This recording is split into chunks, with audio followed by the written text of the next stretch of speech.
And we are live, ladies and gentlemen. Welcome back to the channel.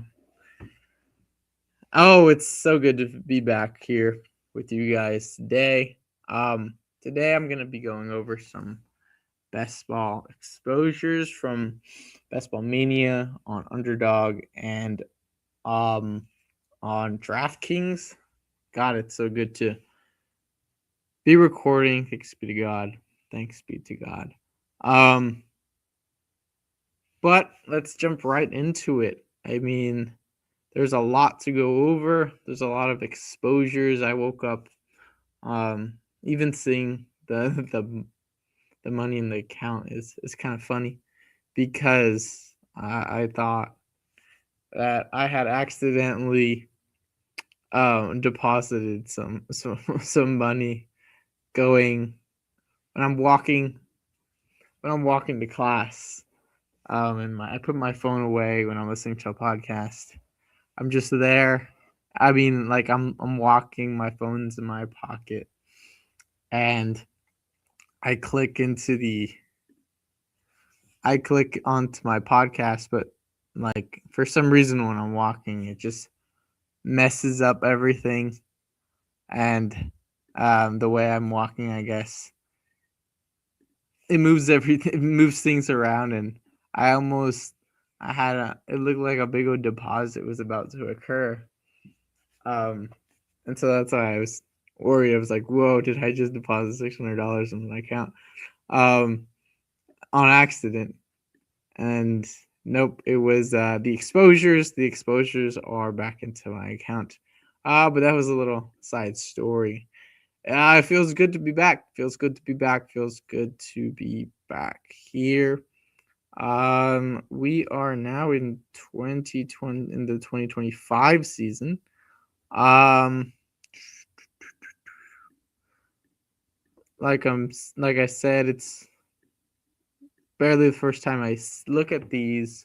I was kind of looking at them, but I wasn't per se really looking at the teams in detail. Let's see, BBMDB, right? That's the website we all look at. Let's see, that's my name, CIM.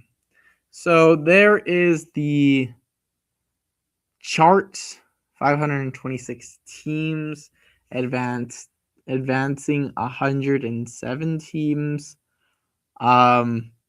At its peak in week 11, I was advancing 126 teams. And at its low peak, I was advancing only 61 teams, which in my opinion, the chart it's a little bit rocky. There was a little bit of a delay there. But we were not profitable, I would say, but we were able to come out above average, above expectation, above that 16.7%.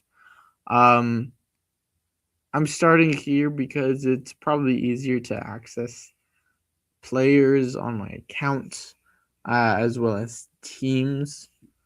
And I've seen just different YouTubers like Davis Maddock sharing their exposures on this website, and I was navigating it a couple of days ago as well, when they first had came out on Monday. But other than that, let's go to Best Ball Mania. Why is it only six? Okay, that is 6. So we'll start with Best Ball Mania, but the overall contests, like I said, 526 teams I was able to advance. In the Little Dalmatian, 52 team, the first one, I believe. 52 teams. I advanced only 16 in the Little Dalmatian. That was probably the second one, the Little Dalmatian 2. In the Little Dalmatian 1, I had advanced 7 teams. In the puppy 1 down here, 20 teams were drafted. 6 of them were able to go through, average of 16.7%. In the puppy 2, I advanced 13 out of 50, 16, or actually it's this amount right here, huh? 26.0%. So the puppy 1 was 30% of my teams, which is both of those were positive. The average is right here, the base 16%. I guess the little Dalmatian has a little bit more. And then the little board is also a little bit more as well as the big board. And then the flock contests are really smaller, as well as the little mini golden is smaller as well. And the corgi, even though it's a single entry, that's actually still 16.7%, which is interesting. And the greyhound is also 16.7%. So the greyhound this year was not able to get advanced. I was not able to advance. Last year, I was able to advance the greyhound. But going back to the puppies, and bear with me here. My apologies for being a little energetic, a little scatterbrained. But it's again, like I said, my first time being back. I did want to come and enter and go on YouTube. I just get really busy with classes and stuff like that. But kind of, if we were to enter and check out my exposures and go on YouTube midway through the season, it would have been the same as the end of the season. There was, like I said, a slope going downward at the beginning of the season, and then at the end of the season, I was really peaking, but it regressed a little bit. There's just players that get hurt year in and year out. Players come back as well.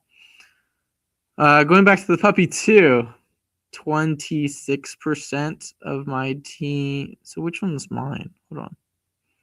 Expected advancing. I think it's the one in. So the base is the yellow one, or the blue one, excuse me.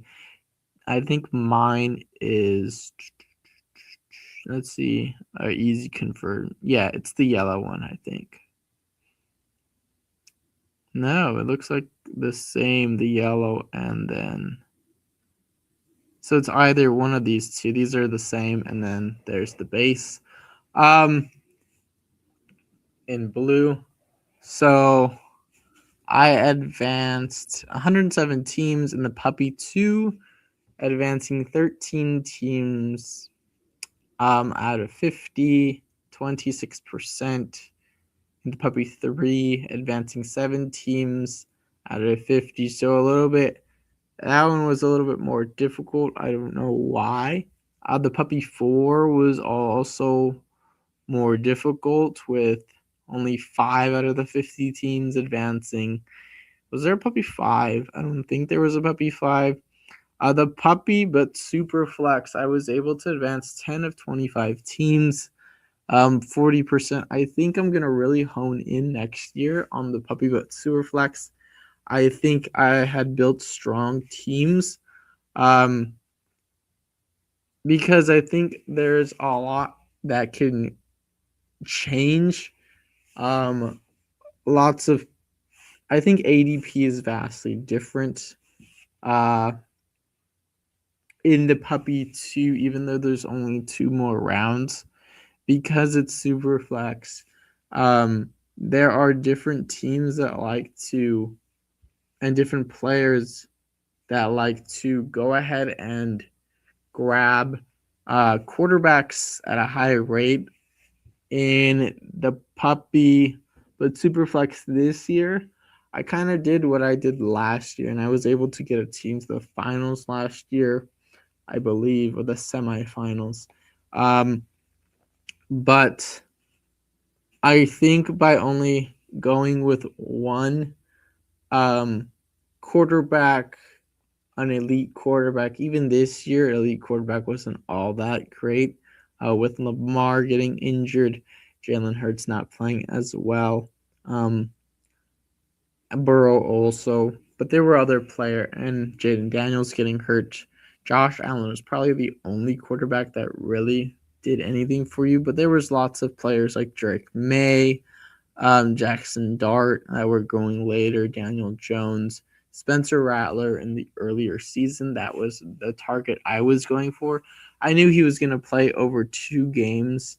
In Underdog, they were saying, I think his line was at a game and a half that he was going to play. I didn't bet that line, but I knew he was going to play at least 2 games. And I think my line was more like 3. They'll give him like 3 games. I thought that Rattler, he would at least get 4 games. He got like 8 games. They had played him half the season, and then they had put in Tyler Shuck. So I guess there was a lot of Shuck teams also involved in the puppy in the super puppy the puppy butt super flex, excuse me. If we go to the probably leaderboards and then we go to the puppy butt super flex, I can probably show it probably shows the graph. Oh no, it doesn't show the graph. I thought it would show my the graph. Well, going back to the portfolio, that would be nice though, a graph for each one of your contests to see how good you done in each contest throughout the year. So Patrick Donovan, maybe a cool thing you could upload here, that would be great. But I really like what you have here, this tool, this free tool for all of us best ball players. I just thought there were lots of outs to different combinations in the Superflex, whereas ADP, I thought if you're playing throughout the summer, you can get different combinations by just being aware of what goes on, coach speak, what our coach is saying throughout the summer, and like right after draft season, what teams really liked players to get exposure to those players on certain teams. I think in the super flex, it was more so like players liked certain combinations and certain builds per se. So if they were to get a quarterback early, and then they would follow it up with a wide receiver to stack him per se, let's say Joe Burrow with Jamar Chase, or like Dak Prescott with CeeDee Lamb. I think that was like a combination that was really easy. But if you were to, I guess, zoom out a little bit more, and I think I did a lot of my exposures on the Saints in the Superflex, and like weaker teams. I think you can get away with like a weaker, quote unquote, weaker team going into the season because we don't know how bad of a team will be. But I think the Colts are another team where I wasn't really in on this year. I thought Daniel Jones, he plays okay, but there's a reason why the Giants moved off of him. Excuse me. But I thought in the Superflex they were actually a little bit more undervalued than in the regular contests, especially Daniel Jones. Daniel Jones was like more rare in regular contests that were not super flex, but the wide receivers, I believe, Michael Pittman, Josh Jones, Alec Pierce, who I wasn't too into this year, but they were going, I think, for 3 to 4 rounds lower than like the other players, and I thought there was like just a bigger gap in between those profiles of players and other players also that were going in that same range. Like they were clear targets, in my opinion, in the super flex compared to like where they were going throughout the season.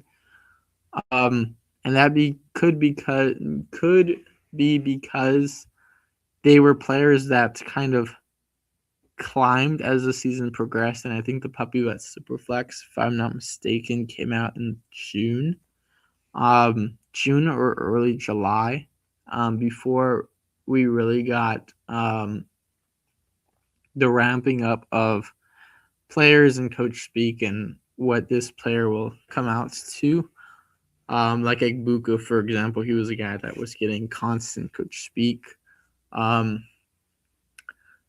I wish I had a little bit more Egbuka. I was really in on Egbuka.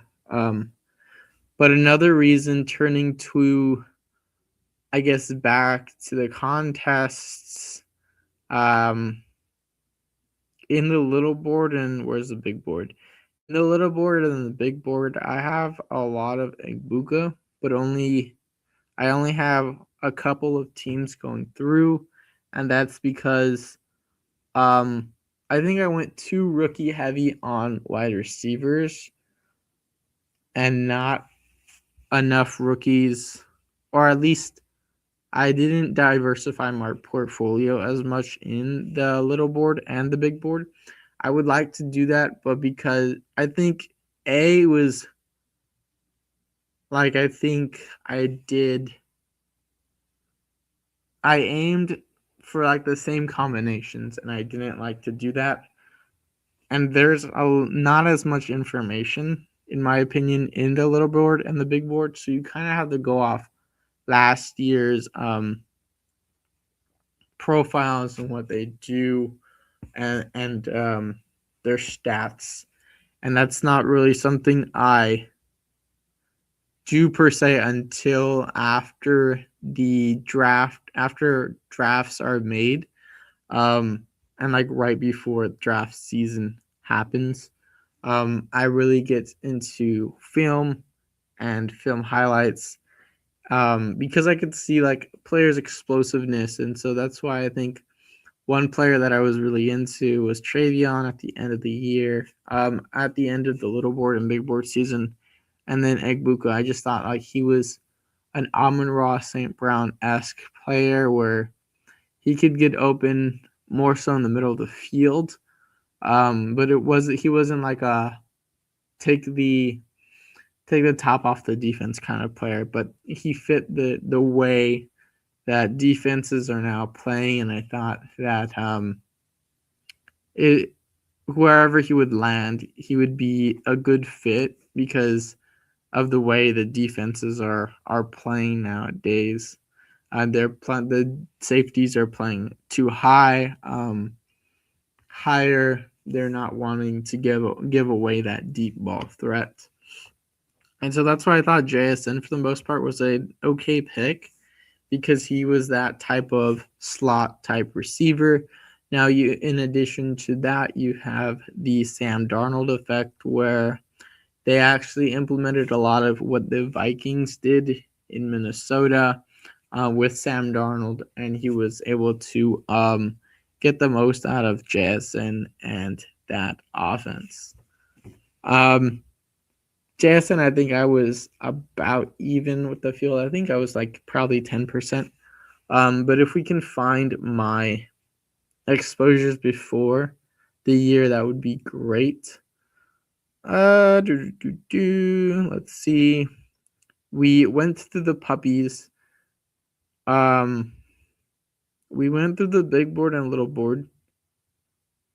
The Pitbull was actually a very fun contest. There's a lot at stake. Throughout the year, I was about at 6. I think at the high end, 8 teams that were going through. I was like, yes. Like, there was so much at stake for that contest. But I don't think my teams turned out that great. this was more in June. I think June was probably the worst month I had played because I think all the players are at that point steamed up. I think in July, when there's a dead period, when we come off players, when they go on their final break before, what is it, mini camp, I think, or training camp happens. I think it's training camp that happens in July, later July. But like around my birthday, around the second week in July, players really kind of are stagnant. And I think there is a couple of, I don't want to give it out because that's when I'm going to be drafting, but I probably will. I'm going to say the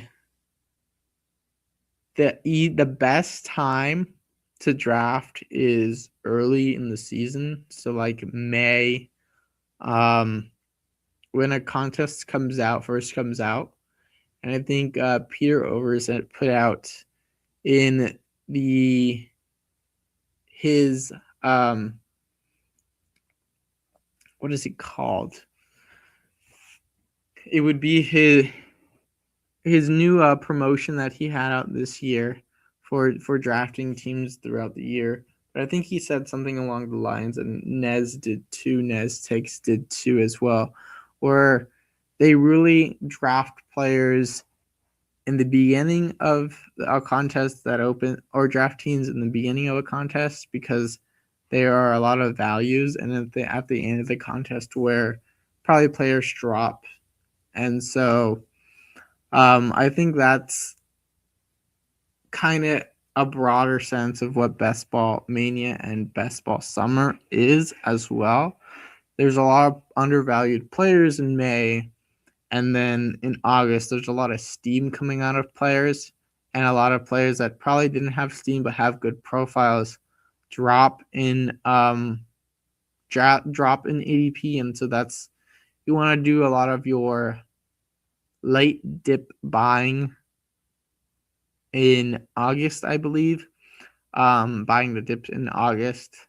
But also you want to pair that with a lot of players that do have steam, because you don't know when those players are going to erupt. Like I think Egbuka, for instance, he was a player, and this is like a broad stance on, I think, what weeks 1 through 14 is, in my opinion. I come from a track background. I did play a little bit of football, but I come from a couple years of track and really analyzing track, or any game through the track lens, actually. Um, and although track is, you can think of it as a single person sport, I was fortunate enough to run relays in track, and so your biggest spikes, I think, in track and in best ball are when you have players on the team that can contribute more than other players at certain points in the contest. And so, for example, if I have Jonathan Taylor, a big piece that was able to hit, and in my opinion, my example would be Rico Dowdle. I was very in on Rico Dowdle this year.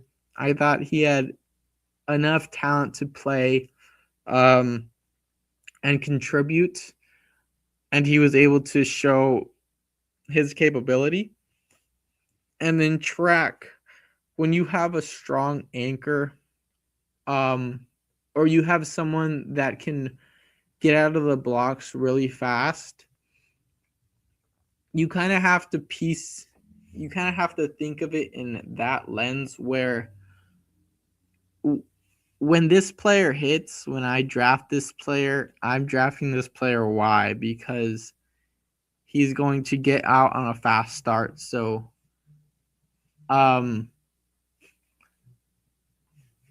let's see. Like Egbuka, for example, he was getting a lot of steam but that was because they knew that he was going to get utilized early because of the Godwin injury. He starts falling off because the team gets hurt. Bucky Irving gets hurt, and I think that's a reason why.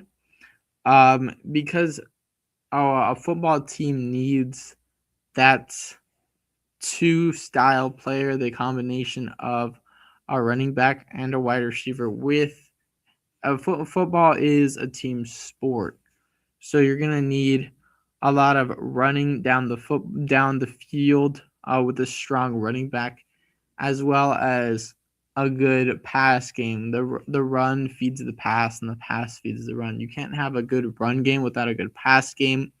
And then with elite quarterbacks, you're also getting another layer in that. You're getting another layer of offense within your offense, because back when I was watching football, or when I started watching football, the Peyton Mannings, the Phillip Rivers, the Tom Brady's, of course, those guys were not able to contribute by running the football. So they only had the ability to pass the football and hand the ball off. So it creates another layer when your quarterback can run, but also it can be very detrimental when the defense knows your quarterback can only run. So the best players at quarterback, in my opinion, this year were players that could contribute both in the pass game and in the run game. And an example was Jackson Dart. He was able to, and I guess you can say Patrick Mahomes, because that offense probably didn't put up as gaudy numbers. So he was having to utilize his legs, even though his arm and his cognitive ability in the pocket was very good. You knew that he had potential to run, and that's what Josh Allen also does very well too. His offense also didn't really take off per se, but because he can extend plays, it's a very, I kind of like to think about it, and when I've thought about the scrambling quarterback that also knows how to pass the ball very well, the game is actually more the game has become more offensive based, because it goes from a 10v11 or a 10.5v11 versus an 11-on-11. And when I say that, it's because the quarterback now can scramble the ball. If you guys grew up playing flag football or two-hand touch football, and you guys use like the shotgun line of scrimmage kind of rule, that rule allows the quarterback not to move and be stagnant. Meaning, even though it's a 7-on-7, you're able to drop 7, whereas there's only 6 wide receivers that can run routes. So actually one player is actually getting double teamed all the time. And so the best defenses, good offenses always beat the good defenses, but the great defenses most of the time beat the great offenses, because they know how to spy the quarterback, like you saw last year in the Super Bowl with the Eagles and the Chiefs. They were able to contain Patrick Mahomes and did not allow him to scramble, and they were able to utilize Jalen Hurts in the way that he can be a threat with his legs and his arm.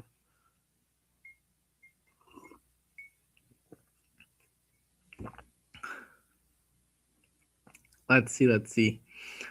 So I hope you guys kind of understood what I was going for when I was explaining that analogy as well as the track analogy. Going back to the track analogy, I don't think I explained that one very good. But the track analogy is just that on your Best Ball Mania teams, you need to have different players that can hand, in air quotes, hand the baton off to other players that can have a little bit more burst that gets you over the edge of your competition. So beating a team by 1/10 still beats the team, and in best ball terms, beating a team by like 10 points or 1 point even can get you from $1,000, $10,000, $100,000 prize and cuts it in half. So even that 1%, 10, that one extra yard that a player is able to get and is able to be open, that opens you up to more variance in the playoffs. And so when we think about advance rates, it's not I want to advance as many teams as I can, but it's how many teams can I advance, or how many players was I able to use throughout the qualifying bracket of the first round from weeks 1 through 14. How many players were actually able to be utilized? And then weeks 15 through 17, it's how many of those players are able to really emerge and really show their colors, their stripes, essentially, that can either break away big runs, have explosive catches. Those are the players that we want to load the boat on, even if they're not high owned, they can still do that for us and throughout the season, through weeks 1 through 17, because weeks 1 through 17 do matter. The player, you're not going to win a contest by not advancing a team. You're also not going to win a contest by not winning in weeks 15 and 16 as well. Let's see. Let's go to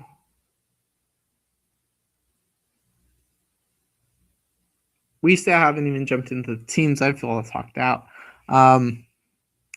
Wow. Let's go to AJ Brown's right there. AJ Barner's right there. Man, I wish that was a player that I was really in on this last year. And I wish I just would have been more convicted on my process. I think at the end of the year, I was like, well, like when Jaden Reed was having issues and who else? When I wasn't really bought too much in on Matthew Golden. I think that's another problem that I had this year, was kind of betting on players that maybe the community liked, but the profile didn't really add up to that. I did a little bit better on that. I was able to more so diversify the players I liked. And so I think I said it, but the 8% exposure, in my opinion, is not really great, because if we're looking at 0 through 30% or however high you go, let's say you go all the way to 45%, 50% of a player on your overall portfolio, 25% is actually the mean. If you were to go to, let's say, 30%, 15% is actually the mean. So if you want to be average for said player, I think being over leveraged, in my opinion, by being exposed to 15% of a player as opposed to only 8% of a player. I think the cost benefit of that, of you being wrong, is actually more beneficial than less beneficial. Even though maybe your advance rates aren't as good, by having those players later on in the contest, more exposure to those players, you're able to allow yourself to then open up yourself to more different opportunities and different combinations. So in my opinion, I went up to I think 45% of a player. Rico Dowdle. So I don't know if he's gonna hit this week because I think the Saints this year had a really good run defense, and Chuba Hubbard's coming back. Well, in my opinion, I'm wanting he hit for me, but it would be nice for him to hit again for me. He was able to push a couple teams through with running backs that are coming back, maybe like an Amari Hampton, for an example. Who else came back? Bucky Irving, for example. He was able to kind of sit in place, or he was able to get the baton while they were down, essentially. And I think, in my opinion, handcuffing, even though it seems like a bad idea, I think the way running backs are utilized now, I think handcuffing actually probably is more beneficial than stacking, or the same benefit as stacking a quarterback with the wide receivers, because both of them can hit at the same time or at different times.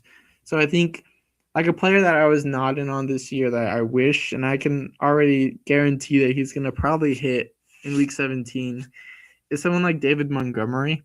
I like his profile. He's like the type of running back that gets the yards and can have explosives too as well. But he's not a flashy name. His name is more like James Conner than his name is like a Jahmyr Gibbs or an Ashton Jeanty. And I don't mean like different names. I mean like names that we associate with like star potential, or they're the new guy on the block per se. He's already established himself as a reliable running back. Sometimes, and then this is another analogy that just comes to mind. Sometimes the pair of shoes that's most comfortable is kind of the pair that you wear a lot and you kind of get use out of because your foot molds to them. And maybe you won't have an amazing experience, or people won't like give you a bunch of compliments, but you are really like comfortable in those set shoes, and you can do a lot of things with those shoes. And so those shoes can be like you can be more diverse with those shoes. You can put a lot more different combinations with those shoes because those shoes are very versatile. And I think David Montgomery was probably a player that he was going in a range, more so I think the dead zone range that a lot of analysts like to talk about. But you could there's probably teams that have David Montgomery and Jahmyr Gibbs. And there's probably teams that have David Montgomery and Rico Dowdle. And so he was kind of like a player that can be molded into both being used as a potential league winner or a player that comes in the right time. And so I think instead of thinking about players that maybe only hit on the way up in weeks 14, 15, 16, I think we do need to kind of looking at teams that can help us on the way in, like that can help us, like in track, get off to a good start and a good lead rather than really pushing at the end, because maybe other teams can be pushed into advancing because we had a good start rather than hoping that we have a good finish when we haven't even started the race, if that makes any sense. Let's go. Wow, I'm parched. Let's go to DraftKings or Underdog. We are on Underdog. Ooh. Wait. That one's pretty good. That's a marathon. So 88 teams. Let's see, 88, 98. Or we know how many teams I advanced. We advanced to 107 teams.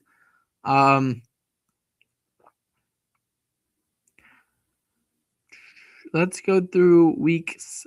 That's the sprint. Weeks 15. Let's look at. Let's go back to the. What is it? Exposures? Yeah, I can probably do it here or here. Let's do exposures here. I think this is easier. 88 teams, 33 quarterbacks, 63 running backs, 88 wide receivers, and 30 tight ends. In my opinion, tight end really hurt me. I was too exposed to Tucker Kraft, and even like Sam Laporta and TJ Hawkinson. Next year, I was at the field, I think, in my opinion. So at the field would be like 12 to 15% of my overall portfolio going into the season, into the NFL season, after Best Ball Mania season or after Best Ball season. I was at about 12 to 15%, I think. Brock Bowers and Trey McBride. And so I got a couple of teams in with those two players, but like you see here, I still have 34% of Tucker Kraft on my team that he's not going to do anything really, other than probably cheer on the Green Bay Packers, which that's what I need. That's what I need. And I probably have an Ayuka team too as well because I drafted him a ton of 21.6%. I wish that was the Christian Watson pick instead of Ayuk. And in hindsight, yes, of course, we all would want Christian Watson on our team. But I was like really thinking this guy can come back because Jaden Reed is becoming to get hurt. And like I said, I already explained that story. But Rico Dowdle, he was one of my bigger exposures, up to I think 45% or 40, almost 50%. And so getting 47% of him was a good pick, in my opinion. Tucker Kraft was becoming a good pick, and that's why his exposure is so high. If we start with quarterback, kind of the same way. I think your exposures in the playoff are basically the same as your exposures. So you're, of course, going to have a lot more of one player in your playoffs if you had a lot of them in the summer and leading up to the NFL season. So Rico Dowdle, Ted McMillan, Tucker Kraft, Bryce Young, those were guys that I was drafting constantly throughout the year. So at quarterback, Bryce Young, my exposures at quarterback, Bryce Young, a lot of Bryce Young. When he hit with the Rams, that was good. Against the Rams, that was really good for. Sometimes you only need that one push through to get another team through the playoffs. Jordan Love has been exceptional through the year. Justin Herbert, in my opinion, utilizes his legs. Jackson Dart is a phenomenal pick. He was my second highest exposed quarterback after Bryce Young. Bo Nix was up there. I just thought Bo last year, he's going to probably contribute the same way he is this upcoming year, but maybe he throws the ball a little bit more efficiently, and he was a good runner. Well, Bo Nix is kind of like the same Bo Nix from last year, but the team is a little bit younger, and their defense is really good. So they're kind of like the AFC Seahawks, where the quarterback can the team is playing good enough where the team doesn't have to really do a lot and not make, as long as he doesn't make a lot of mistakes, the team will do good. And fantasy points will prevail if, especially in underdog where touchdowns matter, as long as he can get near the end zone. Running backs like J.K. Dobbins or R.J. Harvey can get in, or if he throws a good ball, it'll go to Courtland Sutton. Jalen Hurts, another quarterback that utilizes legs. I was in on him because he was the least picked quarterback, or he wasn't seen as an elite. Jared Goff, I thought he was going a little bit too low in my opinion. Although he was really hitting his stride with Ben Johnson, Jared Goff is a good enough quarterback to get good players on the lines of the football. And then we just had to get lucky with Dan Campbell getting plays and getting to call the plays, because maybe he has the same vision as Ben Johnson. Or Ben Johnson has the same like head coaching style as Dan Campbell. Dak Prescott, I thought going into the season, even before pre-draft, like if Dak Prescott has a good enough run game, my thought was through Jaden Blue, through an explosive player. But no, it was Javonte. If he has a good enough run game, his pass game will push through. And I thought they were going to be like the Bengals of last year, and it's looking like he is doing just that. And he's played exceptional with some of the season not having CeeDee Lamb. And so we can say the same thing like CeeDee Lamb, or the same thing like CeeDee Lamb as like a T. Higgins, where he didn't play throughout the year, and T. Higgins really hasn't played all 17 games throughout his entire career, but when he's on the field, he does get receptions. And then you got the explosive guy like Jamar Chase, like George Pickens, where he can house, he can get a deep pass. He can take something through the house by a little dump off. Matthew Stafford, he was an interesting play. With Jared Goff, I think the reason why I wasn't too much in on Stafford, but got enough of Stafford, was because it could have been it could be his last hurrah and his last opportunity to kind of play big, and he could retire after this year. And maybe that's why he's throwing near the end zone, because that's not something like quarterbacks that don't, like players that don't receive touchdowns. I think it can go the reverse way too, where quarterbacks that don't really throw near the end zone, especially on a happy PR website like Underdog, that can really hurt you. And that's what really kept me away from a Matthew Stafford as someone that was going a little bit higher, like a Jared Goff. Geno Smith, I was even on the field with him. I thought he was at least going to play competently. He has not. Josh Allen, I was getting to him at the end of the year. I just knew he was a little pricey for me, but he does have that upside to give back to me if I put into him, if that makes sense. He's a good investment at cost. Baker Mayfield is a good investment at cost. I think he was going the right range. He's been a little bit hurt and not, but he offers scrambling ability and scrambling upside.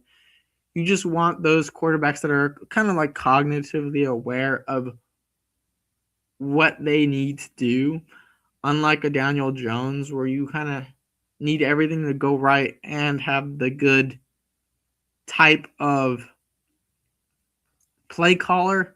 You need the guy that's going to push you over and really like you can really depend on is like a Baker Mayfield, is a Caleb Williams or Drake May or Joe Burrow that can really put the team on his back, even if like the play calling is in a slump.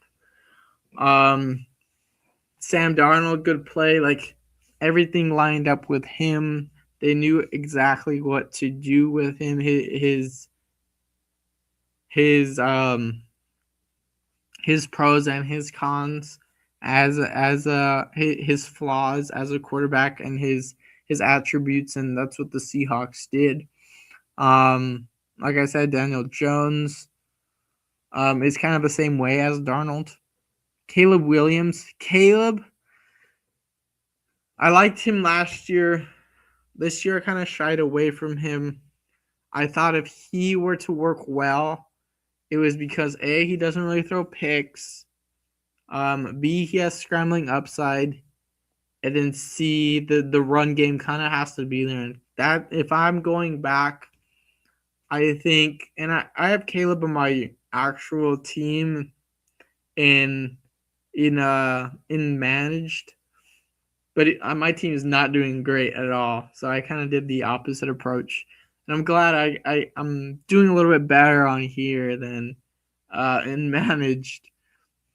But I think Caleb offers like a high floor because he does have that scrambling upside. Now he's kind of like Patrick in that way that he doesn't want to really depend on that, but that's actually a good sign that he wants to develop as a quarterback, that he wants to keep improving, that the offense is actually working for him. Drake May. A lot of people like Drake May. I really have to really look at the film.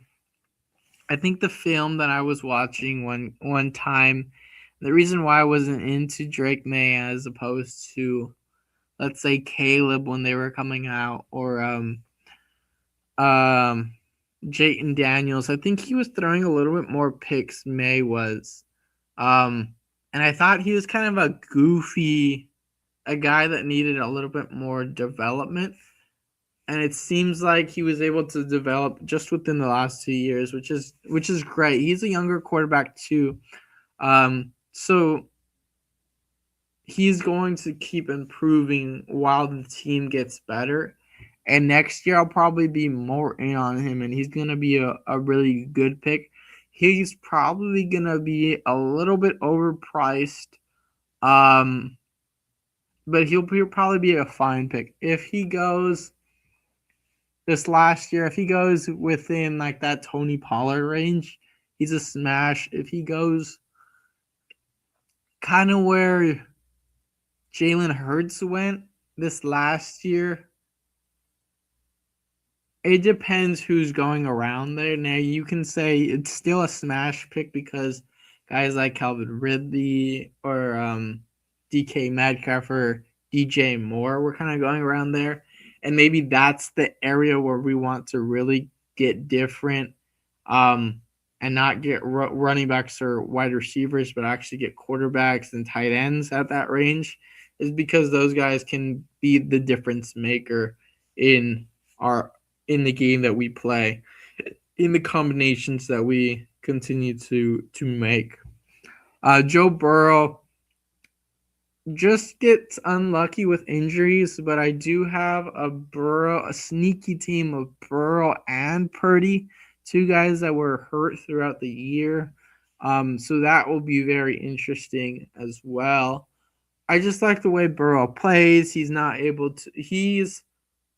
Although he had 2 picks this last game, one I think was he was forcing things that he didn't need to, and that was kind of a bad coaching play. I think they just grabbed that from the Bills that did that play, like the previous drive with Keon Coleman and Josh Allen. So in that way, I think he was trying to force something that wasn't there. So those plays don't really come up for Burrow. But he's a gunslinger at heart, and he is someone that likes to push the ball down the field. The coach knows to get the ball in his hands predominantly. And so a player like Caleb, even though that maybe they're negatively stacked with like a running back like Chase Brown, because Caleb, because Burrow's going to throw the ball more, I think Chase Brown does benefit in that regard. Even in a half PPR website, like we've seen Joe Mixon for years, he was able to at least produce in fantasy for us and get touchdowns because they're not afraid to run the ball at the end zone, but he's also not afraid to throw the ball near the end zone as well. I'm just a Burrow. I'm a Burrowhead fan. I like Burrow. I like him coming out. I just like it's very old, a very old-fashioned quarterback type that I think we kind of miss in our game now. And I think Baker shows a lot of that. Patrick Mahomes, of course, shows that. Caleb is more like a Russell Wilson type where he extends plays but wants to throw the ball. If he can become more accurate, he is going to be really good. Dak is like one of those players that's like the Burrow type where he's very good cognitively. I think even Brock Purdy is kind of like that, where he's good very cognitively, and he can utilize his legs when need be. And then the other guys like Stroud. I think Stroud next year, if I were to pinpoint a guy that's going to be probably too low or going at the same range, but can have a really step up improvement. Their defense is probably not going to be as good next year. That usually regresses to the mean. I think the Seahawks too next year, they're not going to be as good of a team defensively, and so they're probably going to need. And I think Coach McDonald is aware that even if we stay with Darnold next year, he's probably going to have to bench him, and he's probably going to have to get a player that can utilize his legs more, like Milroe, and really put him out there and see what he really can do. And if not, then we're going to have to pivot to another quarterback, especially now we're going to see that, of course, during the off season, but like we moved off Chino, we knew there was something more, and so maybe we keep Sam for a little bit because he's a good enough backup. But that'll be an interesting topic for another day during the summer. But going back to Stroud, I think we saw him utilize his legs a little bit more, and so I think we're going to see a little bit more of that next year. And he does throw the ball near the end zone to Nico Collins. And so that's going to be, I think, a key player maybe in this fantasy short 3 weeks of the fantasy football playoffs, best ball playoffs. We might see that with Stroud. But next year, I think we're going to really see that, him utilizing his legs a little bit more. And I think he can do that as a quarterback.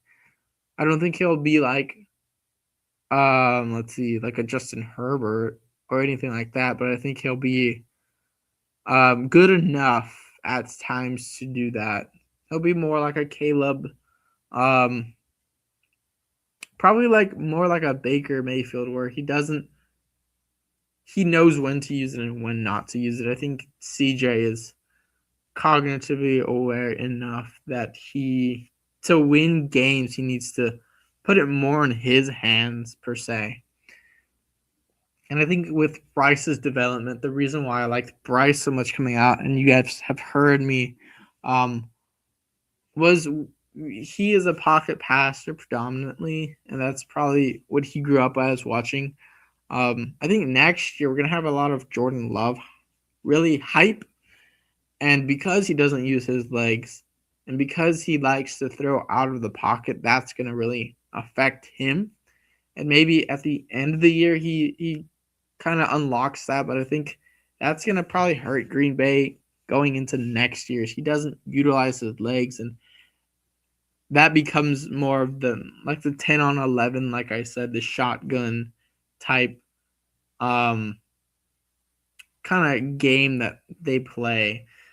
Even though Burrow doesn't really scramble, he kind of gets out of the pocket and he's able to turn the defense and shift the defense towards him a little bit more, like he is going to run. And so that gets his wide receivers open. I think I really in on Burrow right now. I don't have a lot of Burrow, but I just like Burrow as a quarterback. Now, I was saying that he's probably going to get hurt this year because every odd year he has had gotten hurt, which is kind of weird. 2021, I think, 29, even back to 2019, 2021, 2023. So maybe 2026 he'll do good really for us.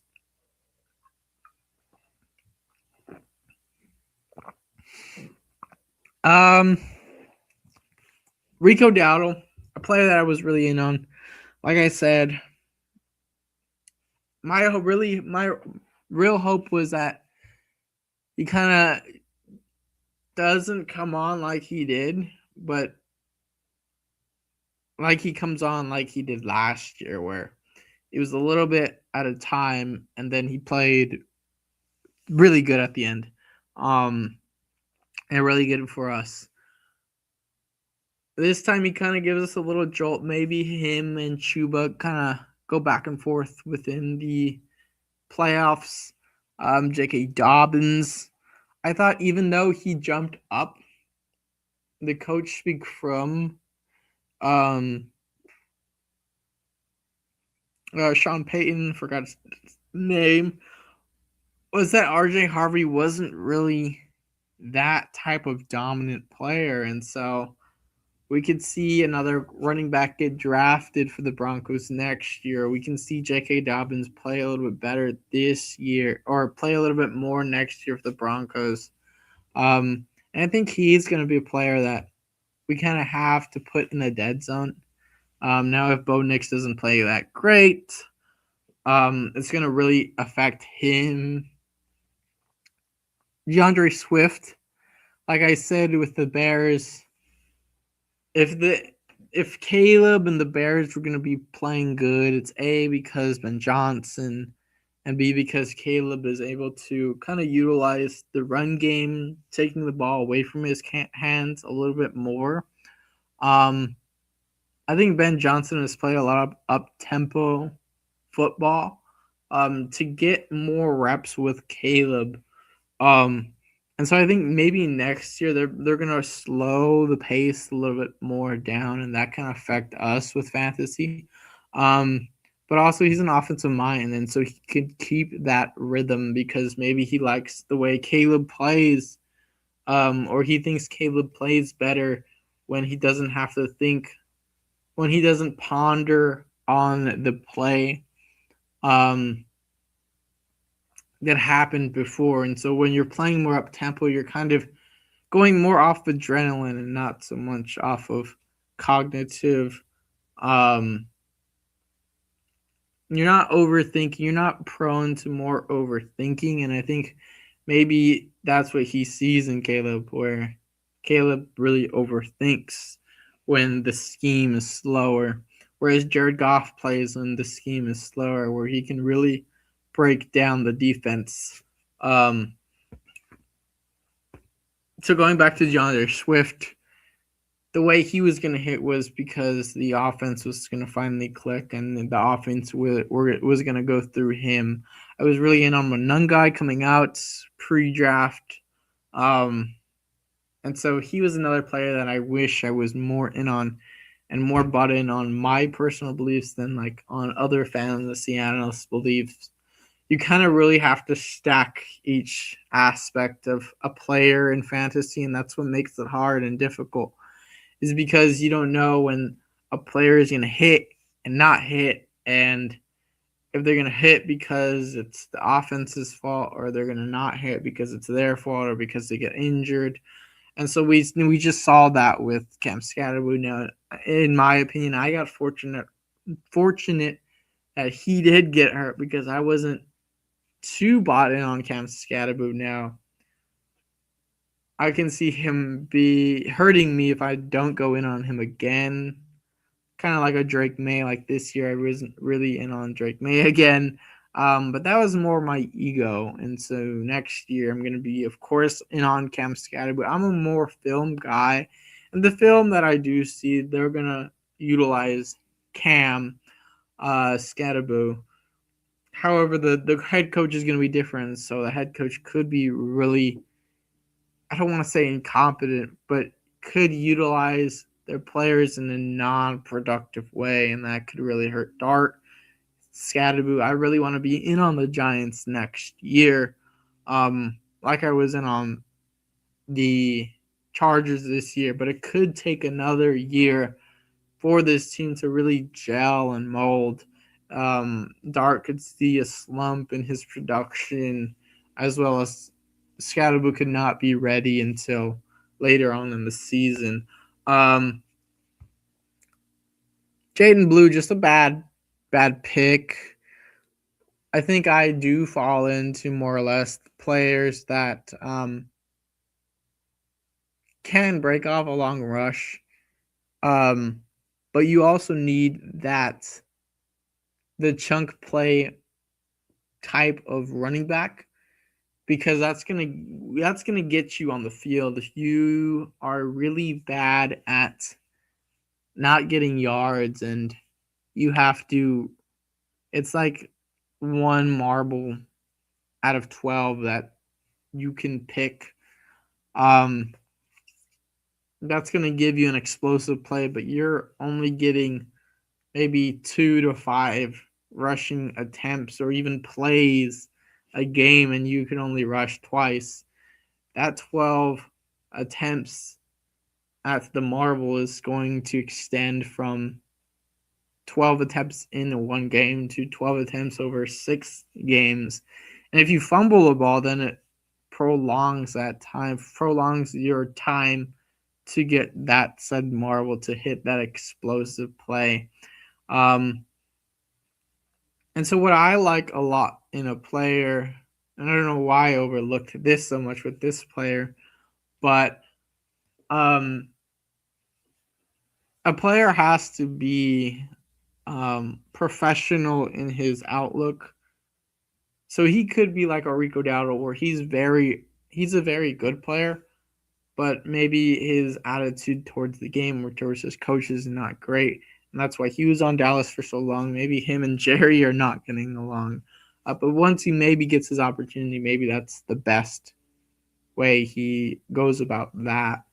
So Jahmyr Gibbs, I was really in on him. I like the pick. I have a lot of Jahmyr Gibbs in DraftKings, and so go Jahmyr Gibbs.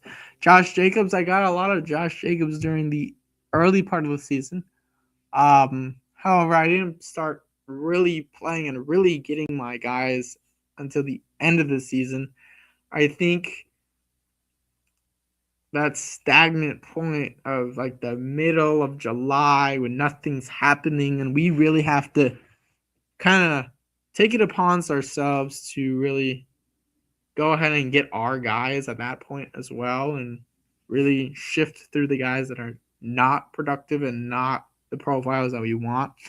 I think we're gonna get the Best Ball Mania champion from that time period. I think there's too much uncertainty in May, but there's also teams that you can get a lot of in May too. A lot of dominant teams if you hit the right pieces at the right times. Bishal Tootin, that's just it's a community play, but when I was watching his film, it was very understandable that he was a guy that we were going to be in on, and he could be the Vidal of this year, and he's shown more than Vidal did last year. Or he's hitting it, man. He's hitting it next year where he's the guy. I mean, they traded up for him. They talked about him in the draft. I think this Jaguars team, this unit knows what to do with this player. And I think Trevor's finally getting a coach that kind of knows how to use him in the way. Maybe he uses his legs a little bit more next year. He gets more cognitively aware. I think he's more like a Bryce Young, where he's kind of a timid player and he needs to kind of get his feet underneath him. And he needs to build a little bit more year in and year out, as opposed to 1 year good, 1 year bad. And there's too many missing pieces in Jacksonville as well as Carolina. Too many coaching changes. They need to. I think another year with Liam Cohen really will show that this Jaguars team is here to stay. And more PNs. Let's see if my guy Brian Thomas Jr. plays better, or if it's just gonna be what's his name, Travis Hunter, that really steps up for Brian Thomas Jr. or for Trevor. So we're done with my water. And I gotta pee. Christian McCaffrey, just a guy that if he's gonna hit, he's gonna hit. Like players, he was very black and white, very black and white. Zach Charbonnet, we saw what he was doing last year, and I knew that was gonna carry over. He was gonna get the touchdowns, and so that's why I was like, okay, I'm bought in on this guy again. He's going a little bit high. He's probably the definition of like that dead zone running back. And so is Jordan Mason. But the difference between Zach Charbonnet and Jordan Mason was one coach likes to utilize the run game and the running back, and one coach likes to throw the football a lot. And so that's, I think in hindsight, J.J. McCarthy and Kevin O'Connell do not mix in that way, and maybe he gets more reps with Kevin O'Connell. I think Kevin O'Connell, I really haven't seen his game logs per se, JJ McCarthy, but I know just reading or just like listening fantasy analysts, they're saying like JJ is not doing good at all. I think he had like a very pretty throw when he was coming out of college, and I think that's what kind of leaned me into more JJ than in Drake May, and he could use his legs a little bit more, and he was kind of aware of his situation, and I thought the situation was going to be good enough. Maybe they gave him another year, but he could be a quarterback that the coach is just like, no, I cannot do. I cannot improve on this guy. We are gonna. So Jordan Mason, I gotta use the bathroom real quick. Give me a second.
Okay, I'm back. Cool. All right. I was on Jordan Mason's X Charbonnet. Wow. I gotta breathe. Wow. Jarquez Hunter. I think he was good process. Jarquez Hunter, good process, but not good results. Um, he seems more like a Trey Benson type of player, where I don't think we're gonna see a lot of him next year as well. We kind of want to give him a role. We kind of liked who he was. We liked the team. And in that aspect, so maybe he's a little bit better than Trey Benson. But I think next year I'm gonna probably stay away from Jarquez Hunter. Maybe he's a little bit more Marshawn Lloyd, with even out the injuries, which means he's not really that good of a prospect coming out. I think if he's good enough, McVay will use him next year, and if he's not, of course he won't. I think Corum was actually a very good prospect now that we think about it, and the way that Harbaugh used him, which is why he fits really well into the McVay system. Corum is actually going to be a very good pick next year, in my opinion.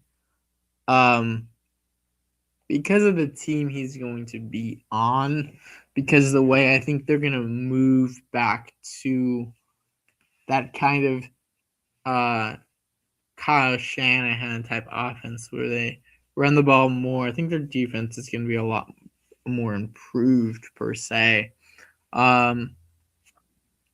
Kyle Monangai, my guy. I'm gonna skip over Braylon Allen because I think Jarquez is more like Braylon, but on a better team. I think Braylon is more like a Trey Benson. Kyle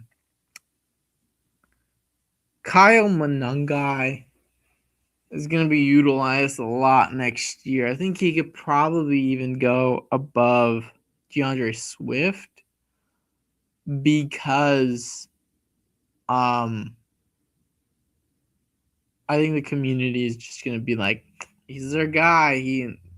Ben Johnson wanted him, and he could probably be. He's going to be the opposite of Jahmyr Gibbs and David Montgomery. I can already see it because we kind of want this guy to go above and beyond what. So the younger guy being, I guess you could say they both have aspects of Jahmyr Gibbs and David Montgomery. But more David Montgomery than Jahmyr Gibbs, as they're guys that are utilized in multiple ways, and I think there are a lot of jack of all trades, masters of none, whereas Gibbs is more the master of a trait, and David Montgomery is kind of a jack of all traits type guy. So Monangai is going to be that ground and pound guy. Maybe he gets a lot more of the work early on, and then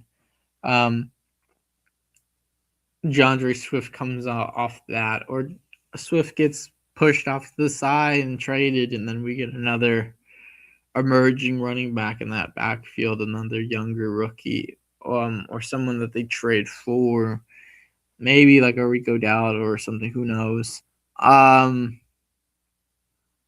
Lloyd, I'm gonna switch over him. Chase Brown, I think I talked a little bit about him with Burrow. I can see him being kind of in that. I don't think he's as good as James Cook, but in kind of like that James Cook role. I think he's gonna be like last year's what is his name? James Conner. He's gonna be like last year. I'm really tired. Long night last night writing an essay for my final. And a lot of blabbing this early morning. James Chase Brown is gonna be like a lot of James Conner, where he gets enough work in the near the end zone. If he doesn't have a guy that kind of supplants him, if they keep the same offensive coordinator, head coach, kind of a one back type guy, and then if he rips explosive plays, the reason why I'm saying he's not going to be like a James Cook and more like a James Conner, and actually he's not even like a James Conner. He's probably what we want.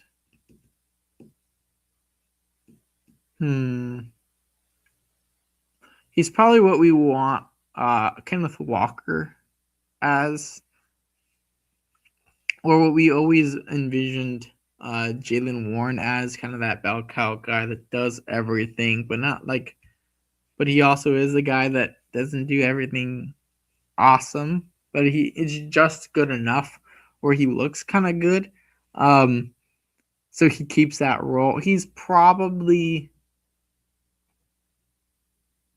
more Kyren Williams-ish. And that's not bad if their quarterback is good enough. He's gonna have good enough opportunities. Kyren, I think he kind of has someone breathing down on him now. His breathing down on his back now with Corum. But I think Kyren is good enough, and McVay likes him. They paid Kyren, so if the run game if the pass game isn't that good, the run game might have a little bit of a stint, and so we might want to stay away from Kyren next year. But I think he's going to be a fine play. Brashard Smith, really, I liked his film a lot. I think he's going to be a fun play next year. I don't think if Andy Reid gets out of his head, I think he's going to be a really fun player. I liked DJ Giddens' film a lot. Let's see. Walker, I thought they were just going to utilize him a little bit more than Charbonnet. I didn't know that they were going to give Charbonnet as much work on the goal line. And I thought Walker was pretty healthy so far, but the pass game was actually a little bit better than I anticipated.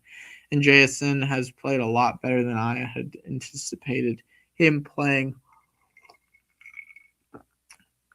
which is taken away from Walker's ability to hit a little bit more. And so instead of establishing the run to pass, I think they did a lot pass to run. But the offense, the defense, the team has been playing really outstanding complementary football in Seattle. I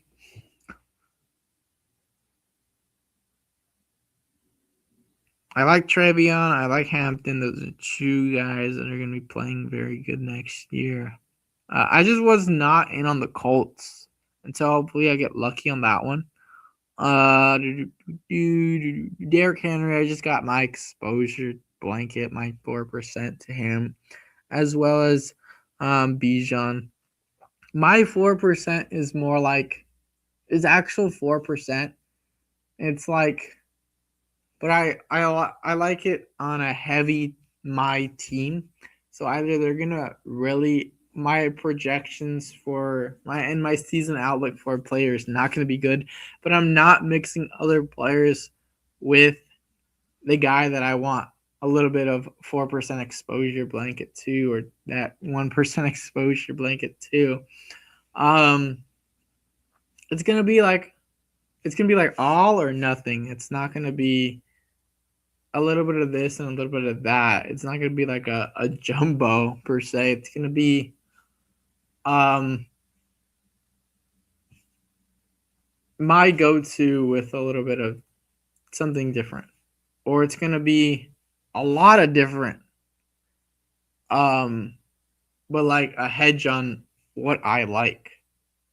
So, for example, um, I was really in on just like I have a team that's Bills and Bears. A lot of Bills and Bears, two teams that I was not in on. And then I have a lot of teams that were a lot of Carolina and Cincinnati and Dallas. And so getting Derrick Henry on the latter team would have been kind of nice, but I think Derrick Henry is more on a team that I went the opposite way of that I didn't like at all. And so if that team hit, it was like a hedge on my portfolio per se. Which those are the teams that could actually go through. So like 1% of Javonte, I think I had not even 8% of him. Um, and 8% compared to my 45% on the high end and 25% or like even 20% of the average. That's like the 1% or the 4% that I need, the 8%, and I get a 1% team through. Whereas, like I said, it's just having a little bit higher risk, I guess you can say, but managing that risk and not. It's being very aware of your drafts every draft. And I think that's the most difficult part every year. I think I get better throughout the summer by doing that, but it's always hard for me to do that early on in the summer, especially pre-draft, is because I like to be a slappy and I like to get super creative, and it's not a creative game, it's more of an analytical rational game in my opinion. Um so in that way I think by getting even distribution of, or like your version of an even distribution of prospects and players, that's what you need to play good fantasy best ball. That's just running backs. Wide receivers, Tet, Pickens, Igbuka, Brian Thomas, really. I mean, Brandon Ayuk, really. I was in on Zay Pittman. I like that cost. JSN, good. Jermaine Burton was just like a good offense. Now he's not on that offense. Xavier Leggett, I was in on that offense. Jordan Addison, I was in on that offense. I liked the player. Um, Myers, I really liked where he was going. So a lot of my picks at the wide receiver position was more so team related, of course. I think that it boils down to how good you think the team is going to be, and the quarterback is going to be, but also like how good is this player going around the range that you like the other players are going around. So I wasn't a Stephon Diggs guy, but I knew a couple fantasy players that really liked Stephon Diggs, and that was a really good call. But who else was he going around? Matthew Golden, and who else? Jerry Judy and Chris Olave, like guys I wasn't really into. And so I was like, well, I'll just take the boring Jacoby Myers play because I don't know if Gino's going to like him more than Brock Bowers. So you don't know that, because I was more like, okay, Pete Carroll might use him in that DK Metcalf role where he doesn't know how to use a tight end. And you can kind of see that with Brock Bowers. Although he's getting touchdowns, you really don't know how Pete and his offense and what he wants his offensive coordinator to do, because he is a defensive head coach. Like Khalil Shakir is like kind of like that Jacoby Myers guy, but Myers got dealt to a good team, whereas Khalil Shakir is on a good team, but they kind of utilize him in an unorthodox way where you just kind of have to have your exposure to him. I think next year it's just going to be like Josh Allen. and not a lot of wide receivers, or it's going to be just like the tight end with him. But I don't want to give away all of my gems. T. Higgins I like. Wandale I really got to at the end of the year, thank God. Because I was like, well, what if Neighbors got hurt? And guess what? He got hurt. So Wandale, and I didn't like the way Slayton was practicing, and when I was just watching Twitter on Slayton, I was like, this guy cannot catch. Like Wandale at least can catch, and he can do a little bit of. So like, what if he becomes the one again, and he has, I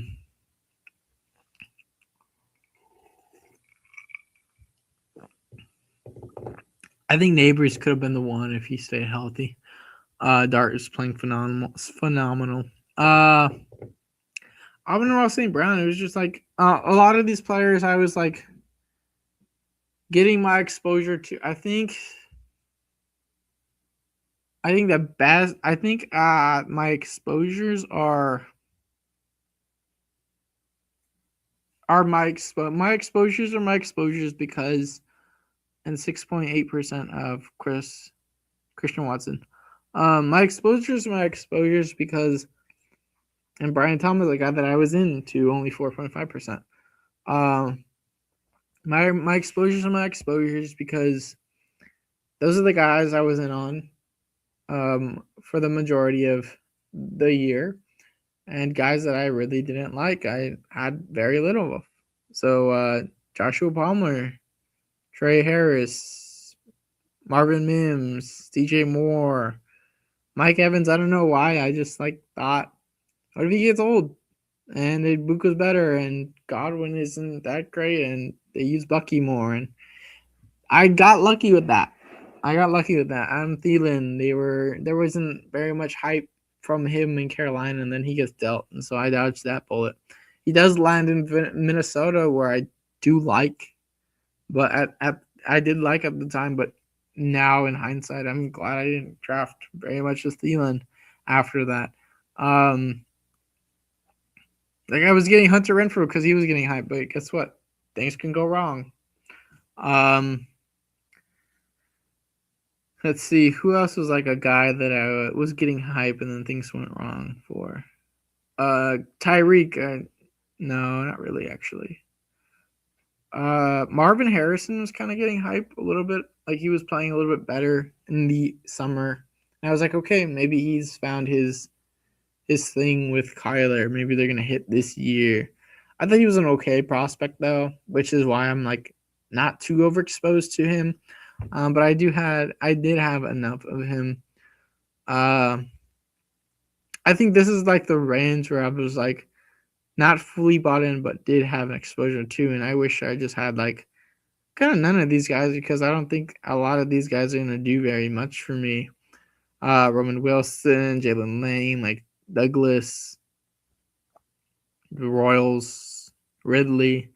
I got my taste of those players because I didn't want it to hurt me. And I think in fantasy, you kind of just have to go with your exposures and go with your rationale on these offenses and what you really truly believe, and also go with God. Like you have to have the faith in what you believe, and then the things that you cannot control, just give it to God, man.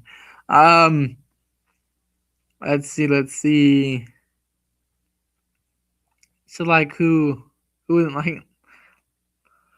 like JSN, Zay Flowers, like maybe he scores a whole bunch of touchdowns. He didn't have any touchdowns really this offseason, but what if he has a touchdown, you know? What if he has a touchdown where I need him the most? Or where a couple of my where maybe CeeDee Lamb is not playing this week 15 and Zay Flowers scores like 2 touchdowns. That'd be great. That'd be great for me. Tight ends. That's what I did not do with my tight ends. I think tight ends next year.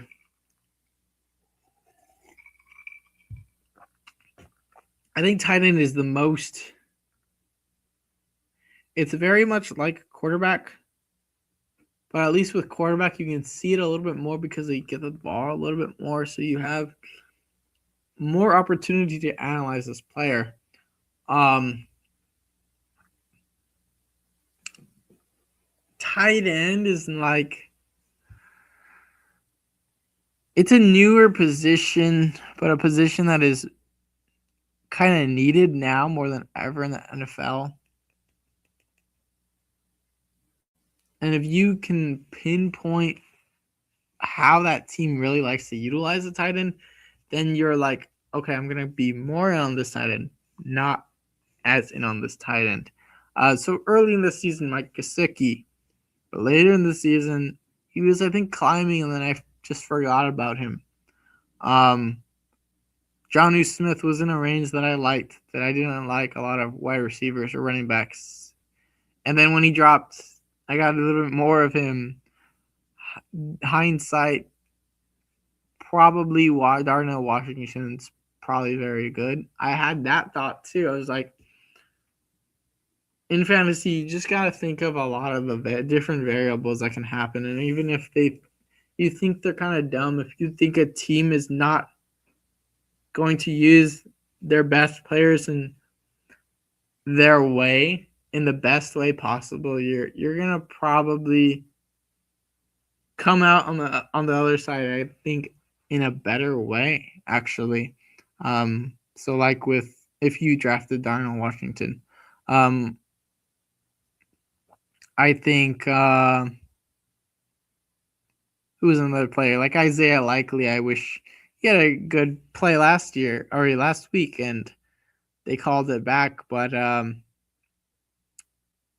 even though Baltimore kind of did sign Mark Andrews, I think Isaiah Likely is a better player, and we're gonna probably see a lot of good from Isaiah Likely next year. He's probably just like a player that they don't know how to utilize, and that's what a defensive coach kind of doesn't offer if your offensive coordinator is not exceptional.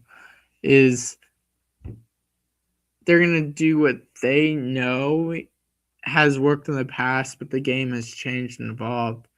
And I think something that Colin Cowherd has said, and is very understandable, is the offensive coordinators know how to progress throughout the season, especially throwing coaches and coaches that are innovative and younger.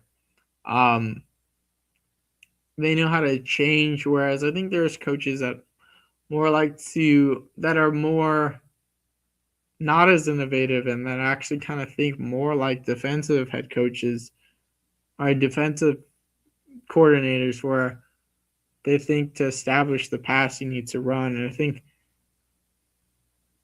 that's how Mike McDonald as a defensive coordinator is different than other defensive coordinators that he's even worked under, like the Harbaughs. And I think in that way, he's more like Kirby Smart, where if he needs to throw, he'll throw, and if he needs to run, he'll run. But he knows that to play complementary football, like my dad used to say when I was playing flag football and he was a defensive coordinator, he used to say, we win by our offense scoring touchdowns and our defense not allowing touchdowns. And so our goal was always for our offense to score every quarter a touchdown, and for our defense to not allow a touchdown and a half. And by just looking at simple math, if it's 28-14 and your team has scored 28, of course you're going to win. So that's also pushing the ball more as an offense, using your best players to their best abilities, like JSN. And then like your offense, if you're an offensive coach, if you're like Sean McVay did this year with Matthew Stafford, he saw, okay, Devontae is really good around the end zone. I'm going to utilize him in the best way.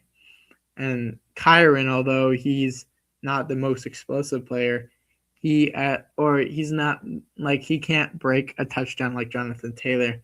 He can at least offer me chunk plays where it gets us in good field position. So like tight ends, I'm not very diversified, but I do have talented players. I thought, like I don't know why I was not in on Tyler Warren. It was more like the offense. Dallas Goedert I wasn't in on. A lot of people like Goddard. Um, George Kittle I wasn't in on. I think some of it just boiled down to this is the last position I don't really care about. Um, and then touchdowns kind of matter. And then it's like, I think next year I really want to look at the board, watch someone draft, like a Mason Dodd or someone like that, or even like Pete or Pat or Davis even. And it's like, okay, that's the board. Who do I like each round the most? And so if I miss this and then like label them 1 through 12 each round and say, okay, this is the guy I'm going for second, third, fourth. If they're not on the board, I'll go after this guy. And then like that goes even past round 18 where we can start bringing up players. We don't need to get, especially when it comes down to July and August and maybe even during the pre-draft process, if this player is getting draft capital and talked about more, we should bring him up a little bit more, especially in the 18 rounds when we don't know what's going on. Man, I have to go pee again. Give me 1 second.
So we're in on what, hour 2 already? I haven't even showed you guys teams. So if you guys made it this far, drop a like, subscribe to the channel. We're gonna go over the team now. We're gonna stop blabbing about my exposures, and we're gonna go over some teams. And then we're gonna make a pick 'em because that's fun, right? Those are the DraftKings exposures, or actually best ball. I think we can look at exposures, right? Yeah, we can look at exposures on DraftKings real quick because this will be easy. A lot of Jaden Daniels. Who else? I did a lot of like the same player on DraftKings, to be honest. I do a lot of my DraftKings early on in the season, actually. And then I get my guys, I get my guys, hope for the best. Because I think there's a lot more variance in full PPR because touchdowns don't really matter and so you really have to think of those players that are actually a lot better and kind of a lie, and if they do go right, those are like your guys per se. If things do go right, they're going right because you were right, or vice versa.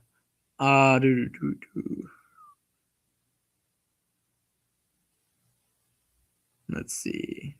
Yeah, so I thought I could just pull up the exposure. Yeah, there it is. So Tet again, Pickens, Rico, Egbuka, same guys. Bryce, Ferguson, Wicks, Jarquez, Kyle, Kyron Williams. I think Kyle Williams, Ray Davis, Puka, HN, JSN. I did a lot of JSN and Tet, so if that hits in week 17, your boy is coming home with a bag on Christmas. Or New Year's. Barner, I got more Barner actually here. Cole was really cheap with the 20 rounds. Trey McBride, a couple of him. Love, I got a lot of him. I even threw in some JC Horn. Tootin. I don't have as much Dart though. Like I think I was a little bit more timid on the pre-draft stuff. Like I was just in on like the guys that I liked, like Habuka and Tet. Or this was like, it wasn't as early as I drafted last year. But I think it was like I said, in that July time period, where I was like, these are my guys, and let's see what happens. I do remember being at school, so maybe it was like early June. There was still like uncertainty, and usually DraftKings is very kind of delayed on a couple of players. Gibbs is on there. I do have a quite good amount of Gibbs teams though. What did I see? Oh, 3 contests. Okay. Exposures. Contests. Oh, okay. Let's see, Gibbs. I thought I had more Gibbs. 9%. It's okay. Yeah. So Swift's on there. Mason, Puka, Tet, Egbuka, Rico, Pickens, Travion, CMC with the passing, Egbuka again, Varner. Like some of these teams are really good. I think you can really build juggernaut teams. In that way, you kind of have to get your guys Zay Flowers. He plays better on full PPR. Hopefully, you can get in the end zone. Yeah, there's some players that are just like guys that are for DraftKings and guys that are for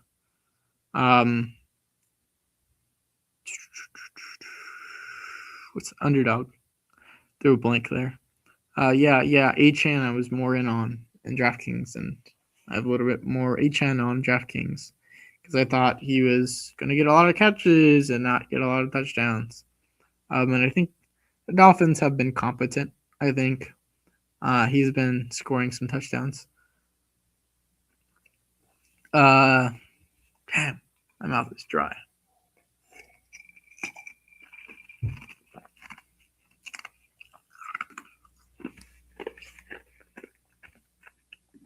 Yeah, let's go back to BBMDB. Portfolio. Get my name on there. Government name. Actually, it's missing my middle name. Let's see. Portfolio. Actually, we can pull up the teams right here, right?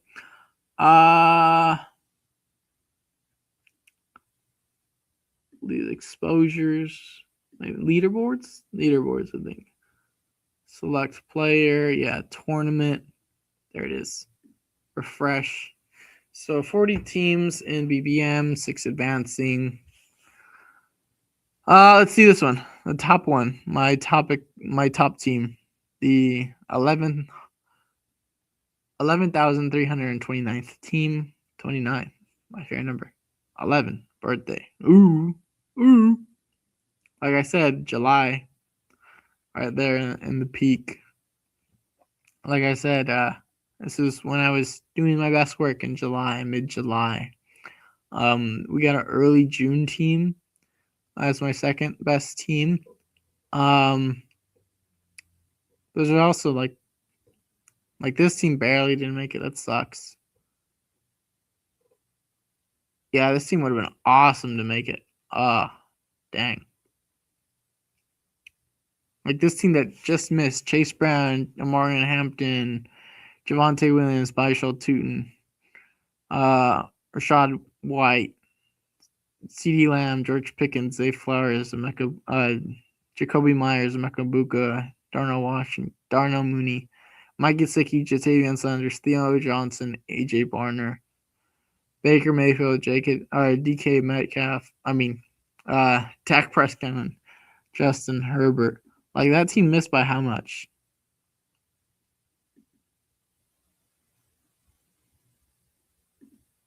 How much did that team miss by? We missed by 7 points. So if we got, I don't think Pickens played that good that game.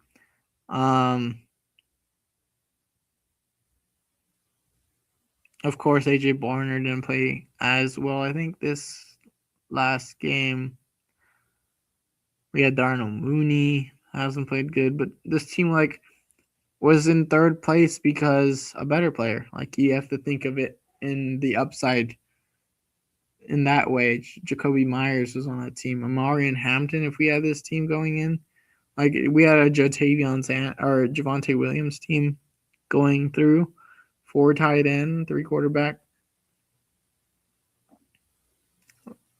Let's see.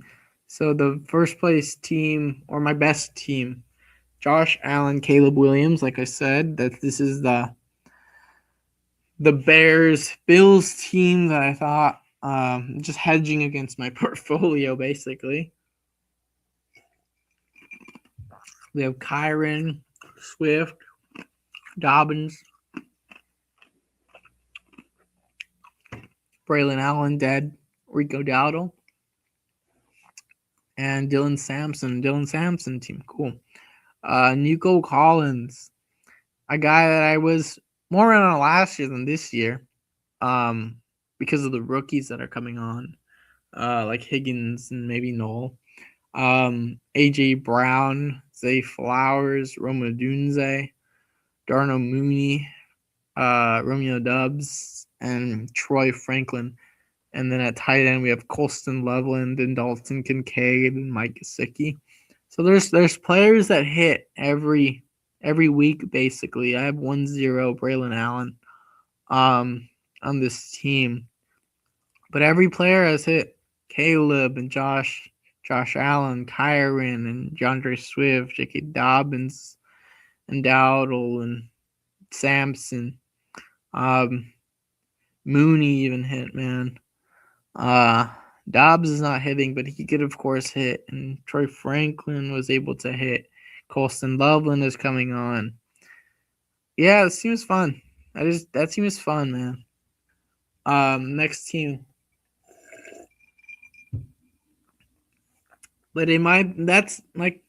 that's a my team because it has Rico Dowdle, has DeAndre Swift. I wouldn't call Caleb a my guy from this year. He's going to be a my guy next year, and he was a my guy last year, but he wasn't a my guy this year. So Rico was my guy, J.K. Dobbins my guy, DeAndre Swift my guy, Flowers my guy. I was more into Rome this year, and I did a lot of Rome Caleb if I had if I went for Rome, I wanted Caleb. Or if I wanted, I think I was setting up Caleb with a Rome pick. So I was like, okay, if Caleb hits, it's going to be probably predominantly through Rome, I'm assuming, but I was wrong there, I think. I was right about the Swift, though, the Swift call. I think I was more so looking at it as if the Bears are going to be good, they're going to be like really good, like they are right now. Or I think they are. And so I went for, in my opinion, the most talented players.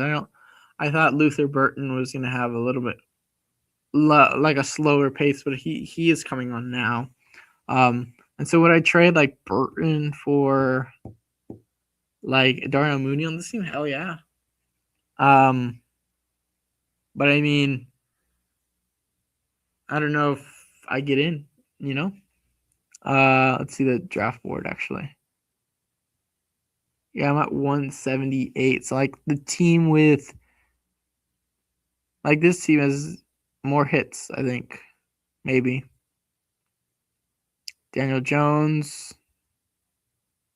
I mean, they have like Tajay Spears that hasn't really done anything. Keon Coleman that really hasn't done anything. Caleb Johnson. He has more zeros, but I think he has more like really strong picks. I think my team was able to kind of play really complimentary best ball football. Stepping up when they needed to and other guys not. Like this is a fun team, I think. I think my wide receivers is actually not great. Right now I have Kyron and Swift, maybe Rico Sampson, kind of. My tight ends are solid. My quarterbacks are solid. I like the team. I hope that team does well. Let's see the next team. This team. Wait, did we look at the other one? No. Okay, the next team is this one done on June 15th. So mid-June. We got Hertz, May, and Dart. Harvey, RJ Harvey, Tyrone Tracy, Tazaire Spears, J.K. Dobbins, Rico Dowdle, Jarquez Hunter. So we got a zero, a now zero with Dobbins, a kind of a zero with Spears. Lamb is now hurt. But this is like a Brock Bowers, CeeDee Lamb team that doesn't really need a lot of Lamb. It doesn't need a lot of CeeDee or Bowers either because you have Ferguson and Theo Johnson, guys that are really good picks for or pairings with Jackson Dart and the Cowboys. I really thought about my secret is just like layering players as much as possible. All it is a big parlay, and maybe one will hit and one doesn't. Like I had quite a few third place teams, but the teams that came in, of course, they're going to be stronger. Of course, some teams have got lucky because of pods, but I think you really want just strong teams. You know, you don't want weaker teams to go in because you're not gonna. Although you're gonna advance and get your money back, maybe, and or makes a little bit more, you're not gonna do very well. I like this team. I like this team a lot more because it has a lot more of my guy. Does it? Dart, I liked. J.K. Dobbins, Rico Dowdle, yes. Lamb, I was in on. Jason was pretty in on. I wasn't really a Devontae guy or Stephon Diggs. I was a Mbuka guy. Bowers, I was like, he's good. Ferguson, I was really in on. Theo Johnson at the end, yes. Which is weird how this is a June team and it has Theo Johnson. I think I was in on Theo and then I wasn't because I was hearing that, Jackson Dart doesn't throw to the tight end, or like the tight end isn't really utilized. Well, what happens if Neighbors isn't on the team? Which he's not on my team, and then he's not on, he's not on the actual team. The third team, this is a July 2nd team, so right after the day after the other one. Goff, Love, Dart, and Daniel Jones. So Jared Goff, Jordan Love, Daniel Jones, and Jackson Dart. Jared Goff, Jordan Love, Daniel Jones, and Jackson Dart. Yeah. So 4-quarterback team. 4 quarterbacks. We got the Achane. We got Kyren Williams, Cam Scatterbo, Byshal Tootin, and Jayden Blue. And then we have Amon-Ra St. Brown, Terry McLaurin, Jordan Addison, Michael Pittman Jr., Emeka Egbuka, Romeo Dubs. And at tight end, we got Sam Laporta, Hunter Henry, and Cade Otton.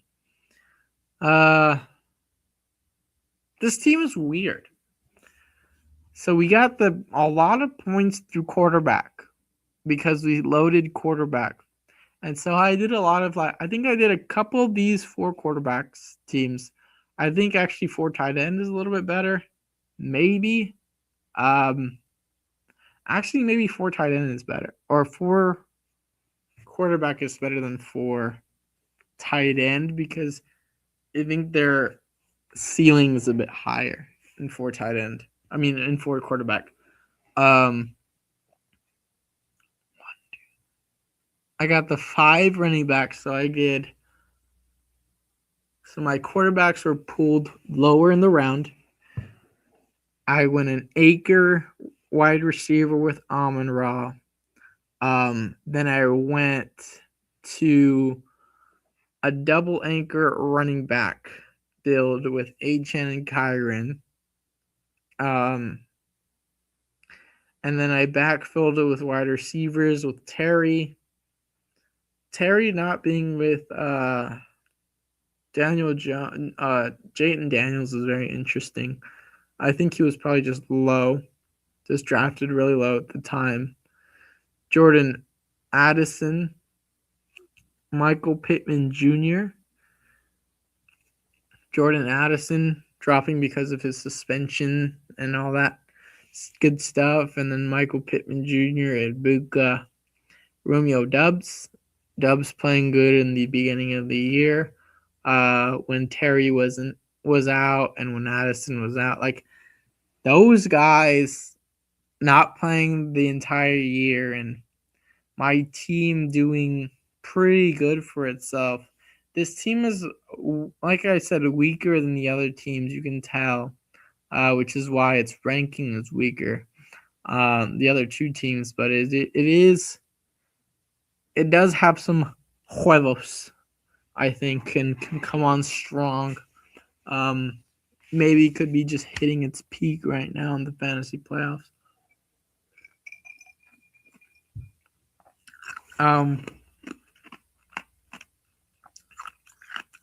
But we are able to overcome the Daniel Jones injury and the Jackson Dart injury for a little bit.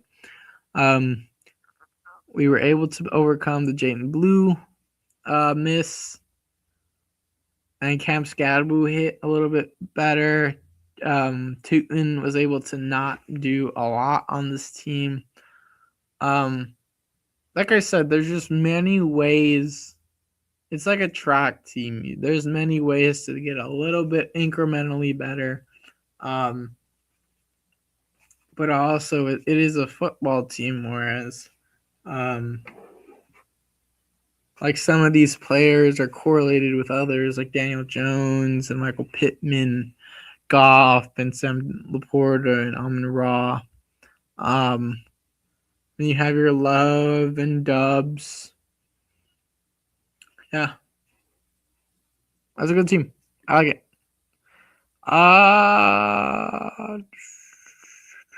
We'll do the advancing one again. Another advancing team. Bo Nix, Bryce Young, Jalen Milroe. We got a Derrick Henry, Josh Jacobs team. Josh Jacobs going at the 1-2 turn.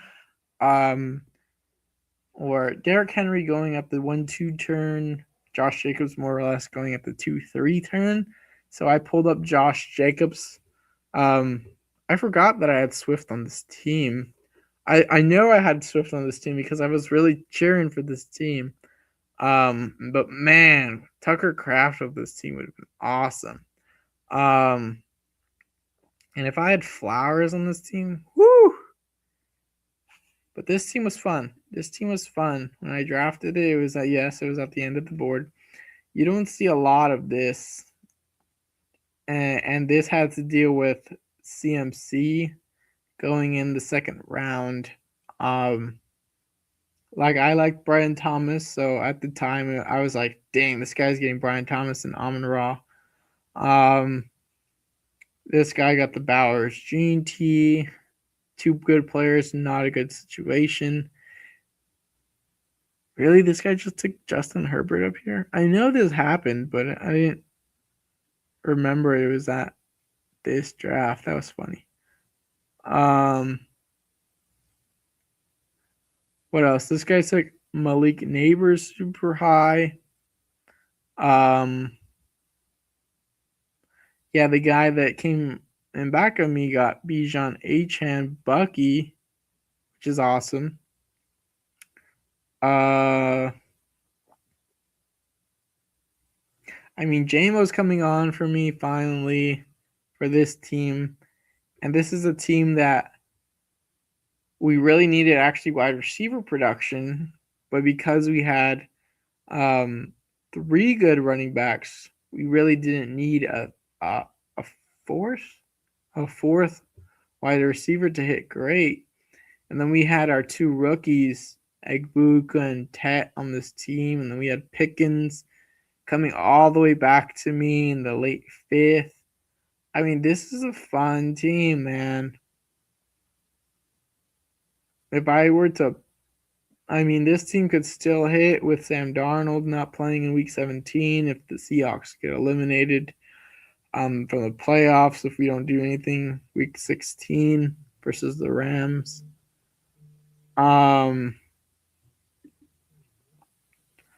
Let's see. It has Jaden Blue, so I wish that one wasn't a Jaden Blue pick. But like, how many best ball teams? So going through the team, it's Bo Nix, Bryce Young, Jalen Milroe. So we have a 0 up with Milroe. We have Derrick Henry, Josh Jacobs, DeAndre Swift, Zach Charbonnet, Jaden Blue. We have a 0 with Jaden Blue. Tedero McMillan, Jameson Williams, George Pickens, Jerry Jeudy, Emeka Egbuka, Pat Bryant, Keenan Allen, and Jimmy Horn. So Jimmy Horn's a 0, and then we have Tucker Kraft and Elijah Royal. Now this team, tight end, I feel fragile at tight end. I do feel fragile at wide receiver a little bit. But man, if this team gets to week 17, we got the mega Seahawks Carolina. We have Derrick Henry against Josh Jacobs. We have Green Bay and the big dog in Green Bay. What else do we got? We got Egbuka and Tet in week 16. Jerry Jeudy, do they play the Pittsburgh Steelers in week 17? Who else do they play? Oh, Jerry Jeudy plays the Bears in week 15 this week. So that would be fun.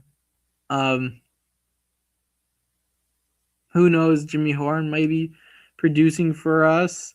And then we got the Pat Bryant, Bo Nix. Who knows, man? I mean, this team is fun. I like this team a lot. Like, how many teams are going to have that combination of the big dog, Derrick Henry,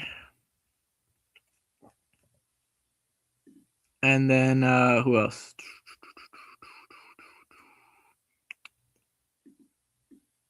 Let's move my name real quick, and then Jacobs.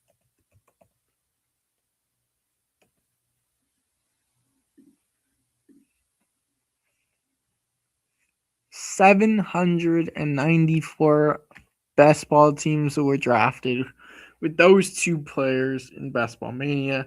Only 125 of those teams advanced. What's the percentage on that? Percentage on that, 125 divided by 794, 15%. If we add DeAndre Swift, goes down to 24 teams, only 9 teams advancing. That's about, I don't know what that is. Can't do math right now. 9 divided by 24, 0.37 teams of those. Wow. 24 teams out of 600, or what is it? 762, 762, or something like that.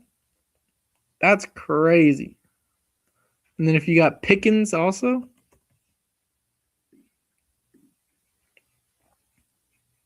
three teams, 2 teams advancing. What is this guy's team? You got Dak, Derrick Henry, DeAndre Swift. If you want. Okay, I like those wide receivers. That's a good ass team too. He's kind of weak at. Yeah, that's a good team. Elusive Goats. It's a good team.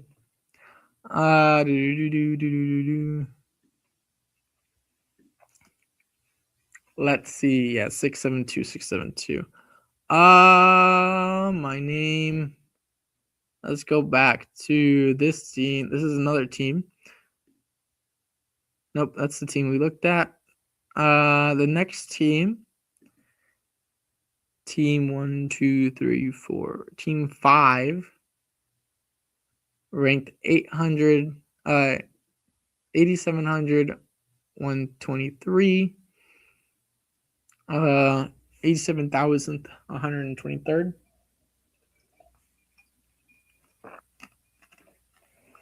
Bo Nix, Bryce Young team. Gino. Hyper Fragile with Gibbs, Chase Brown, Jordan Mason, J.K. Dobbins. So that was very running back heavy. T. Higgins, Cortland Sutton, Zay Flowers, Jaden Reed, Xavier Leggett, Darius Slayton, Jalen Naylor, and Troy Franklin, and then Sam Laporta, Tucker Kraft, and Jatavion Sanders. So, I mean, this is a Bryce Young team throws to anybody but Ted. Yeah, that's it. And then this is what? We got Gibbs versus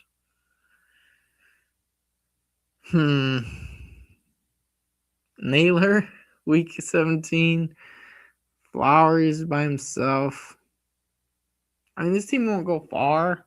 But I mean, it's a lot of my guys. Chase Brown, Gibbs, Mason, J.K. Dobbins. I like T, Flowers, Reed, Leggett, Naylor, Franklin, Tucker Kraft, J.T. Sanders. Yeah. And my lowest advancing team Kyler Murray, excuse me. Jordan Love. I gotta go soon because my voice is shot. Josh Jacobs, Jordan Mason, J.K. Dobbins, Rico Dowdle. So hyper fragile running back team. CD Lamb, Marvin Harrison, Terrell McMillan, Zay Flowers, Matthew Golden, Troy Franklin, Jalen Naylor, and Jimmy Horn. Why did Jimmy Horn score for this team? Okay. The other team, I guess you didn't need to score. Gotcha, okay. Sam Laporta and Jake Ferguson, Mike Gesicki. So tight end's not dead. Wide receiver, kind of dead. Kind of dead at wide receiver. Yeah, this team's kind of like whack. Probably losing that team in Best Ball Mania. Let's do. I mean, I'm trying to bench just one team to BBM, man. Just one team. Let's go to. Let's see the Corgi. This is the one team. One advancing. 1,690th. We got a Bo Nix, Dak Prescott, Jackson Dart. You have Chase Brown, Bucky Irving, Zach Charbonnet, Bishal Tootin, Rico Dowdle, and Jaleel McLaughlin. This is a team that I addressed on my birthday. I labeled it birthday. Corgi. I was just waiting. I was like, this is going to be my present, my one shot. And I got it through. So winning this one would be actually pretty fun. It's like I paid myself in advance on my birthday. Lamb Pickens, Sutton, Myers, Pittman, Leggett, and Slayton, and then Laporta and Zach Ertz. So that tight end room is dead. I got a Chase Brown, Bucky Irving thing going through. That's fun, man. We have Cortland Sutton with Bo Nix. That's fun too.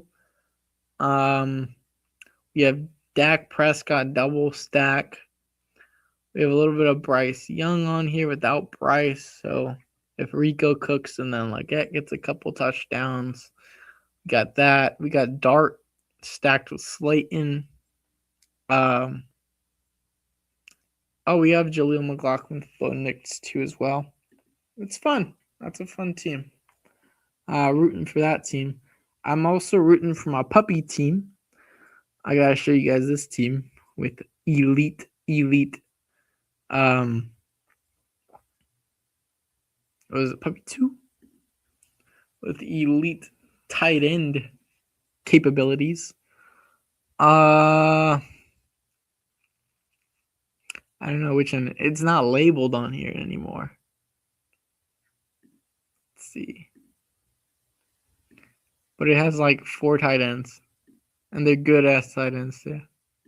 Oh, that's the team. Right there. 25,799th. We got Justin Fields, Justin Herbert, and Aaron Rodgers at quarterback. Kenneth Walker, Travion Henderson, Bishal Tootin, DJ Gittins, and Brashard Smith at running back.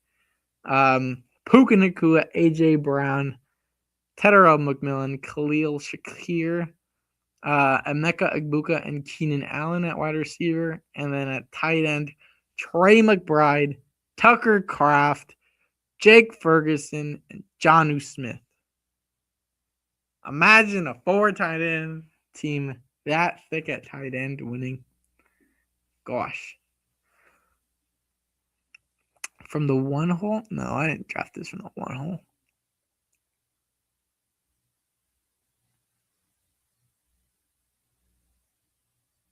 Yeah, this seemed like going 4 tight end. That was freaking awesome.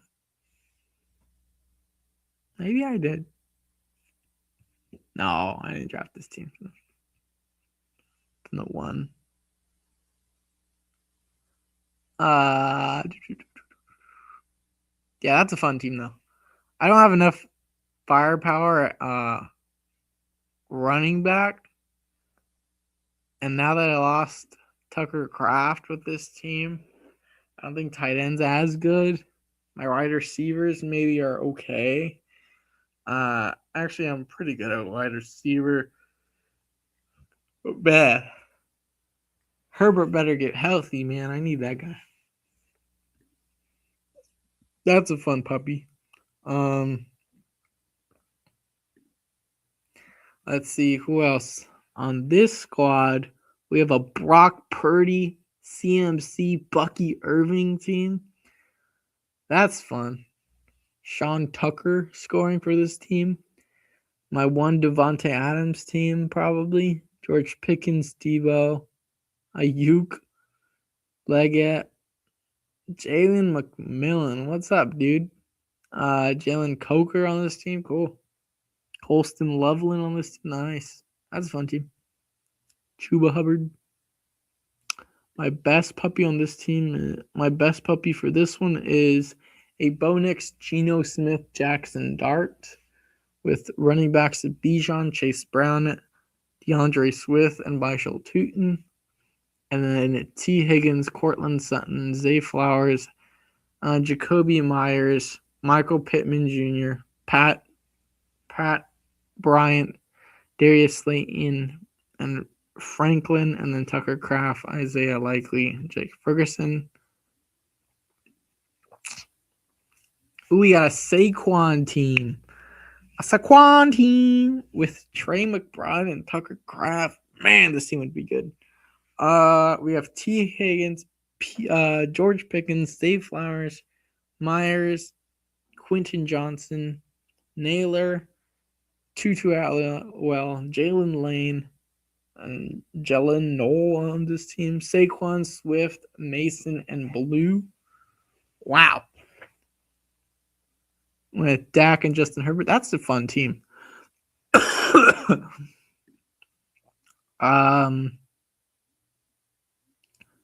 We got a Chase Brown, T. Higgins team with no Burrow, with Hurts and Herbert, with Jonathan Taylor and Rico on this team. That's fun. This team will advance at least through this week, hopefully. Let's see. Oh, this is another Chase team with Higgins. Oh, that's the same team, I think. Yeah, it's the same team. Yeah, it's the same team. This one? Yeah. This is another team. Justin Jefferson. Wow. You got there, buddy? Who pushed this team through? Bo Nix, Bryce Young, Daniel Jones probably. Or Bo and Bryce are just good picks. Jacobs, White was a good pick. Rico, Jefferson, T. Oh, T was pretty good. Cortland Sutton, Jamo was good. Wow, Jamo outscoring all these wide receivers. Oh, Pittman's good too. And then Debo was pretty good. Laporta, Kraft, no tight end. Dang. I have a lot of no tight end, bro.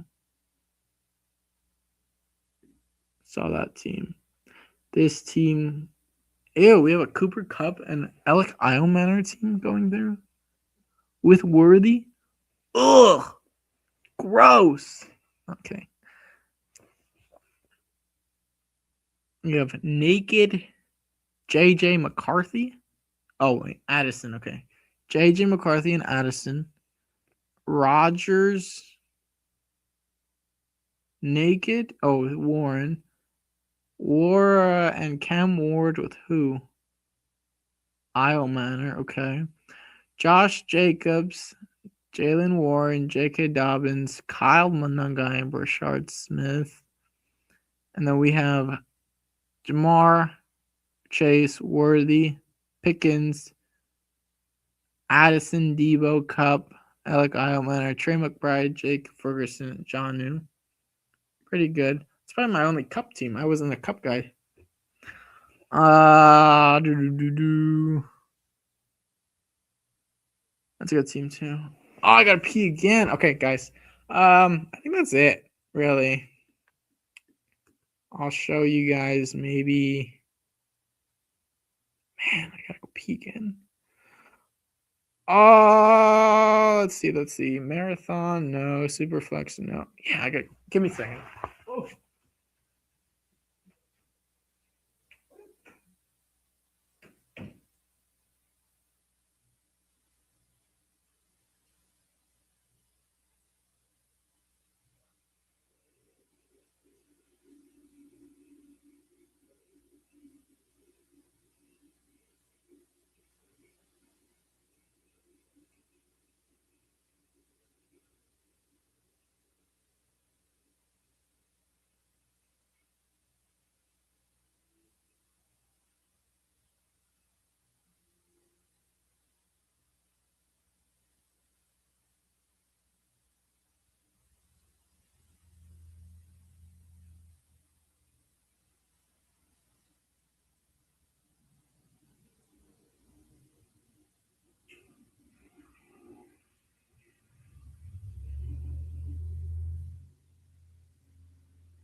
It's probably because I'm on empty for a little bit. I gotta go get my dogs soon. I'll probably be on for another half hour.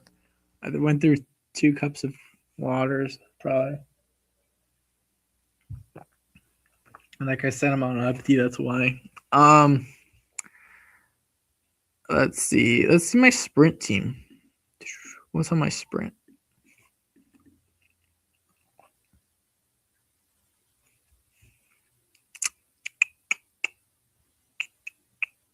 German Shepherd. I don't think I drafted a German Shepherd. A Golden. I don't think I got any teams through there. I didn't do many Huskies. I don't think. Marathon. Was it the sprint I said?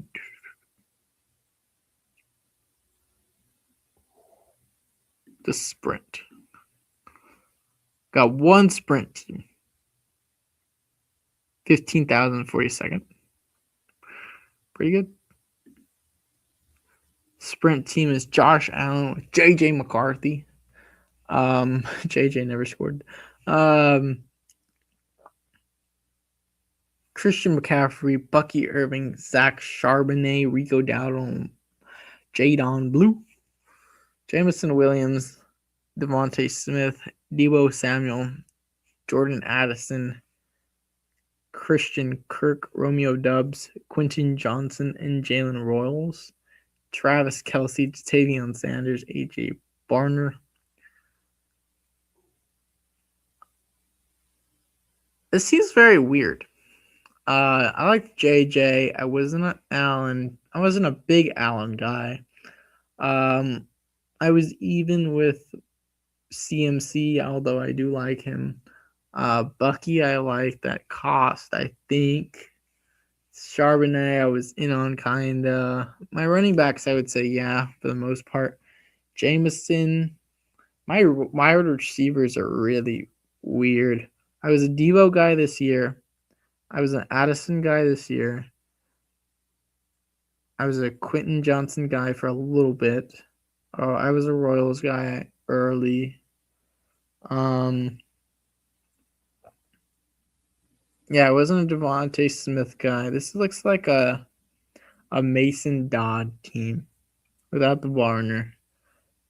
I think the tight ends are just not Masons, but this is like a Mason Dodd type team, which is kind of funny. The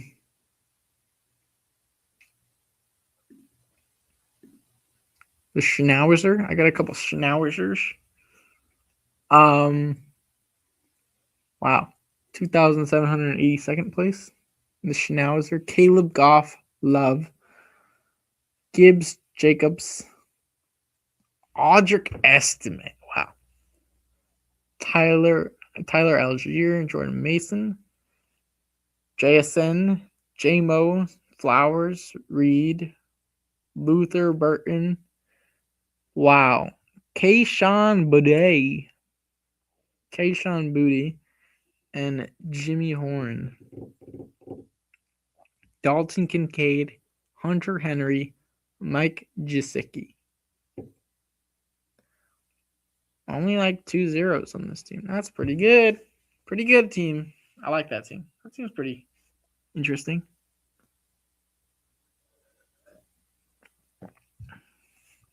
Team's very interesting. Can hit multiple ways. I see it hit. Next team. Gibbs, Achane, Chase Brown, Jordan Mason, or Rico Dowdle. What a running back group. Then we got Debo, Khalil Shakir, Darnell Mooney, Shad Bateman, Jalen Knoll, Xavier Leggett, Mario Douglas, Kayshon Boutte, George Kittle on this team. Nice. Jatavian Sanders. A bunch of nasty plays at wide receiver for this team. And the last team, we got a Gene T. Jacobs Henderson team. Wow. With Rico Dowdle on the team as well. Wow. We got Flowers, Adams, Addison, Pearsall, Burden, Atwell, Horn, Ferguson, Hunter. Interesting. All right. Oh, and Stafford. Stafford with Adams. Nice. That's where my points came from. And then May and Hunter Henry and Travion. That's an interesting team. What's that board look like? Gene T. Jacobs. Travion. Burden was way up there. Burden was high. Was he that high?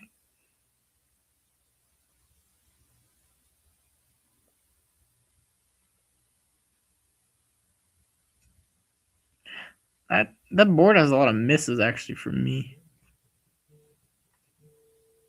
What am I getting spammed for? Okay. What does this Schnauzer 2 look like?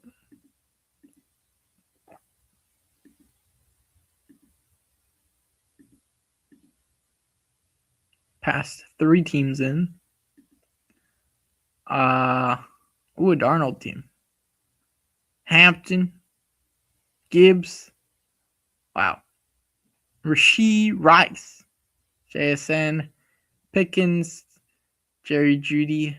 Trey Harris. I liked Trey Harris as a prospect. I think there's a lot of players on that offense that can do some stuff. That's gonna be a fun offense too next year. Travis Kelce, Jake Ferguson, Mason Taylor. I liked Taylor too. That's a fun team.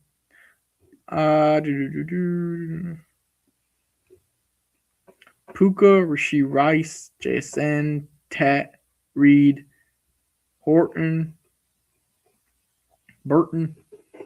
Man, that Burton, that looks nasty. And Marshawn Lloyd. This is like beginning of the year. James Conner, yep. Yeah, I like ETN in the beginning of the year. I don't know why I was off of him. That would have been fun to get a lot of him. I missed him. I missed Jonathan Taylor. I don't know why. I could see the Jonathan Taylor. I've always liked ETN. I think Trevor I wasn't in on. What? That team I just looked at. This team. Collins, Brian Thomas, Tedero McMillan, George Pickens, Ayuk, and Burton, and Alec Iomanor, Lamar and Trevor, Connor and Mason, Etienne, Zach Charbonnet, Roshan and Rico, Tucker Craft, Mike Gesicki, Mason Taylor. This is like a my team right here. That's a my team.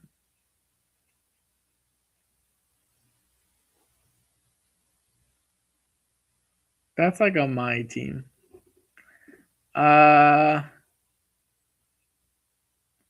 Flock contests didn't do any. Badge Bros War Room didn't do any. Showed the sprint. Schnauzes. Any schnauzes? Caleb, Goff, Love. Okay. Gibbs, Jacobs, Addison. I think I showed this team. Yeah, I showed these teams. Rottweiler, I don't think I did any. Yeah. The puppy, but super flex. I talked about it. I didn't show any of them. Number 5, 5,040, 5,425th team. I have how many teams? A damn ton of. Trevor Lawrence, Bryce Young, Spencer Rattler at quarterback. Then I have Gibbs, Gene T, J.K. Dobbins, Rico Dowdle, Keaton Mitchell, Elijah Mitchell. Imagine if Elijah Mitchell was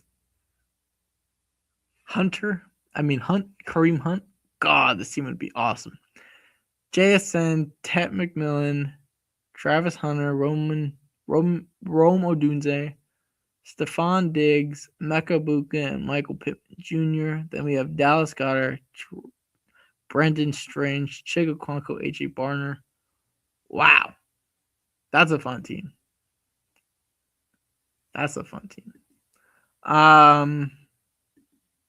You got this one in the super flex, like I said, Jalen Hurts, and then we got this smaller guys with Herbert and Danny Dimes, Devon Achane, Connor, White, Rico, Lloyd, Samson, Keaton Mitchell. You got Tyreek, Devonta Smith, Romeo Dobbs, Pittman, Egbuka, Quentin Johnson, Tutu Atwell, Trey McBride, and Tucker Kraft. Saquon on this team, cool. The next team, Saquon Puka team, that's fun. With Dak and Young, J-Mo, Reed, Jerry Jeudy, Pittman, Egbuka.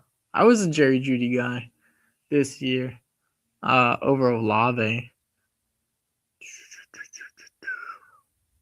George Kittle, AJ Barner. That's nice. This team. Yeah, I had a lot of Rome in this contest. We got Gibbs, Hampton. Let's see. That was that one. This one. Shitter, Dylan, Gabriel, contributing to my team. Daniel Jones, Brian Thomas, AJ Brown, Tyrell McMillan, Jerry Jeudy, Michael Pittman. Like these this team, this contest looks kind of the same. For my advancing teams actually, because I kind of did draft them kind of the same, but they were also like my guys, like I said. Dak, Trevor, Irving, J.K. Dobbins, Tyreek Hill. Like I think I want to max the puppy next year. The puppy but Superflex.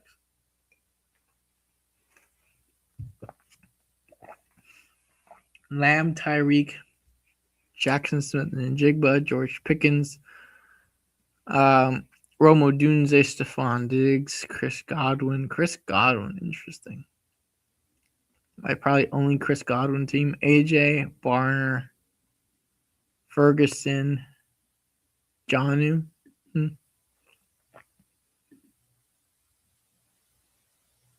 I had a lot of Barner too, man. Barner was an awesome freaking call.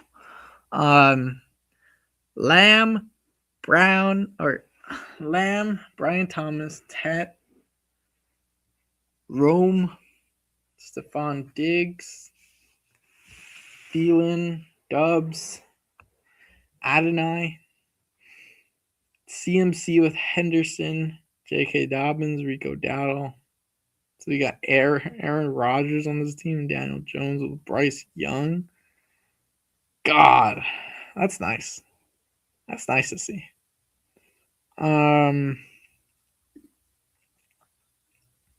See, you can do like multiple different things at quarterback. As long as you have like dominant players at any position, you don't have to go quarterback all the time. So it makes the super flex, I think, really fun. Or maybe I'll play 100 teams next year of just super flex instead of I don't think I want to do 150. It's like $300. What? 5 times 150? Yeah, it's like $500.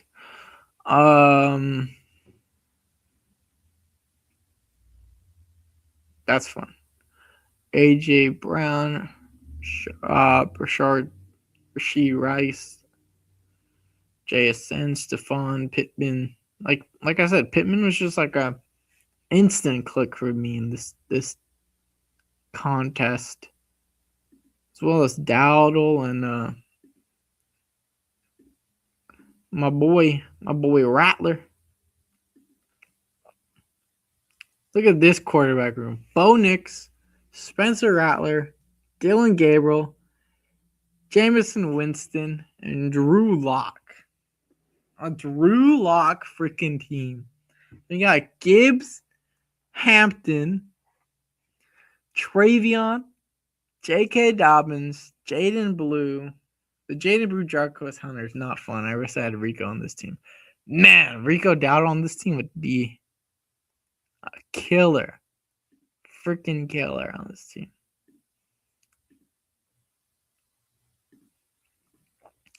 Then we got AJ Brown, Lad McConkey, JSN, Egbuka, Burton, Noel, and Stephon Diggs. And then we have Evan Ingram, Sam Laporta. Like, look at that stupid ass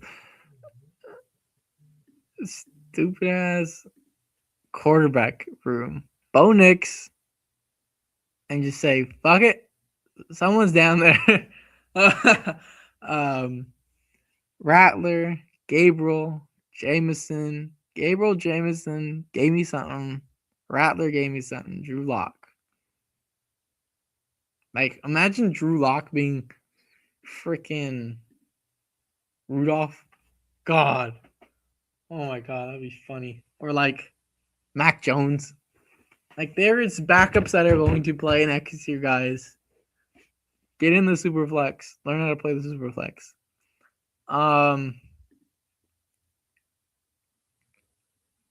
We look at the puppy 2. Let's look at the puppy 3. Let's see. CMC, Chuba Hubbard, Joe Mixon. Look at that. Rico Dowdle, Kyle Monangai, Lad McConkey, George Pickens, Deebo Samuel, Jayden Higgins, Rashad Bateman, Xavier Legette, Quentin Johnson, Jalen Royals, Jake Ferguson, Zach Ertz. Zach Ertz is out. Man, I have a lot of Ertz going through. Corum, Kyle Monangai, Rashad, Ramondre, CMC, Aaron Jones, T. Higgins, Cortland Sutton, JMO, Stephon. It seems not great, but it's fun. And it's got like it's at this place. That's crazy. Najee, look at Najee up there. AJ Brown, T. Higgins, J-Mo, Zay Flowers, Jaden Higgins, Wandale Robinson, Roman Wilson. Look at that. Wow. Oh, this is a Burrow team too. With T. And who else? Oh, I got Naked Burrow. Oh. Naked Burrow, Zay Flowers, maybe. Yeah. Then we have Dart and who? Naked Dart too. Naked Dart. Team we just looked at, 29. JJ McCarthy, Anthony Richardson, and Bryce Young. Disgusting. Disgusting quarterback room. Kyle Pitts, AJ Barner, and Jatavion Sanders. A tight end.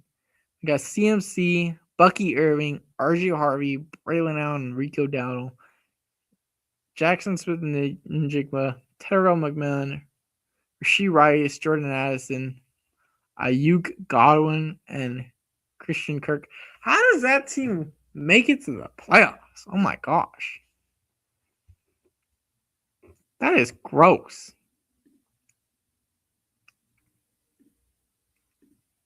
$29,096th place. Dude, this feels nasty. Oh my. RJ Harvey's hitting. CMC, of course. Rico hit a little bit. Bucky, yeah. Jason Tat. Rice on this team. Addison, sure. I mean, you can understand it, but it just... Ugh. Gives me the cringes. Makes me cringe. The other team that I just skipped over... Eckler, Corum, Tootin. You guys can see. Xavier, JSN, Rashee Rice, Calvin Ridley, Debo, Ayuk, Jalen Coker, Torrey Horton, Torrey, and then Sam Laporta, Kyle Pitts, and Jacob Ferguson. Okay.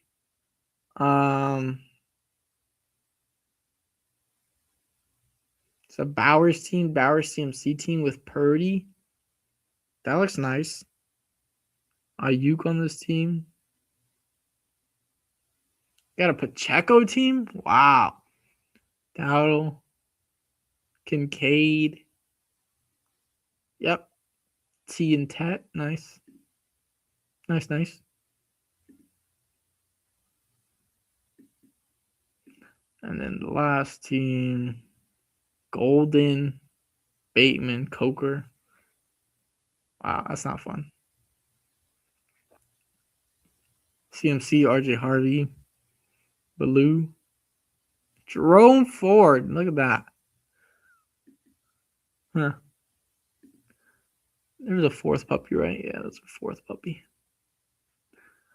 Puppy 4 did not do good in. First place team on this one. Well, they're scoring high, actually. It's just like everybody else was better, too. Josh Allen, Trevor Lawrence, Gibbs, Etienne, Bigsby, Blue, Marks, Woody, and Brashard Smith, A.J. Brown, George Pickens, Travis Hunter, Devontae Smith, Deebo Samuel, Jaden Higgins, Torrey Horton, Malik Washington, Jake Ferguson, Brendan Strange.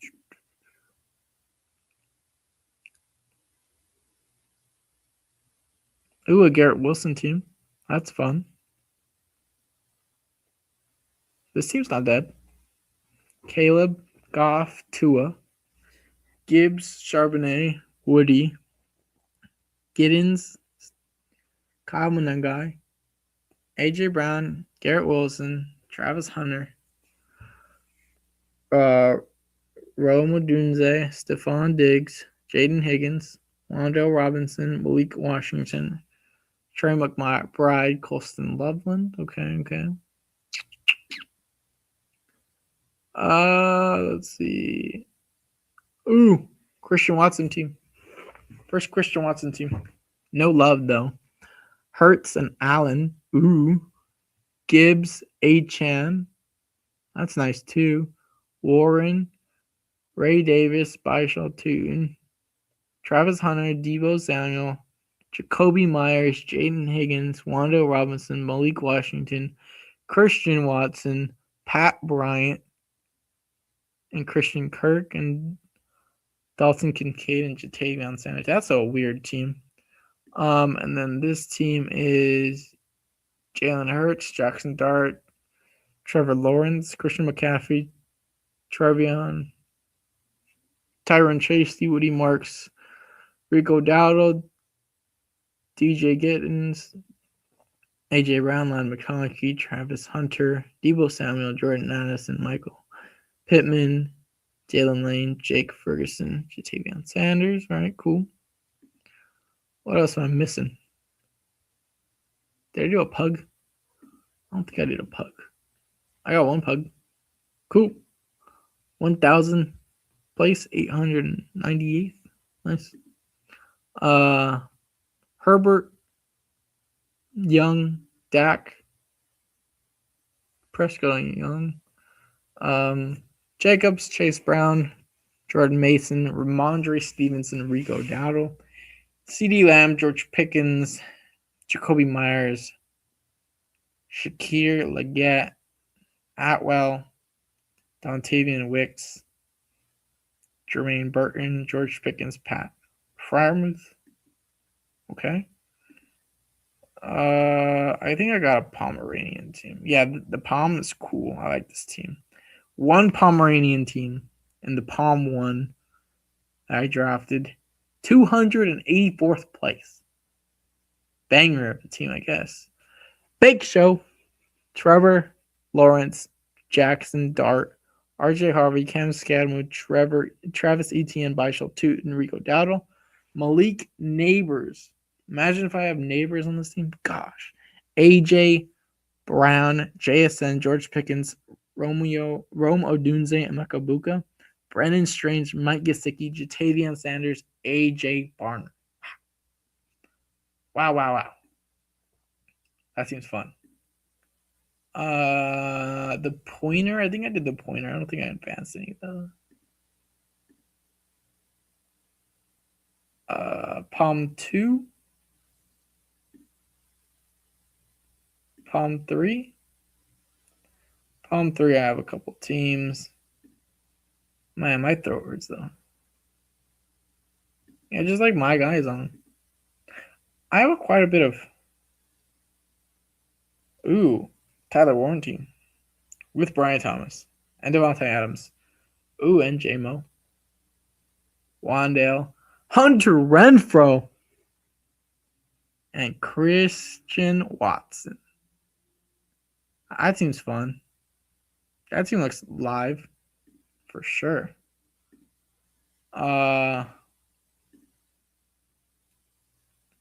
Neighbors, Puka, Jason, Tat. Wow. Look at that. Debo, Wandale, Roman, Wilson, Sam Laporta, Jatavion Sanders, Connor, Warren, Scadaboo, Blue, Woody, Giddens, Dak, Dart, Bryce Young. Nice.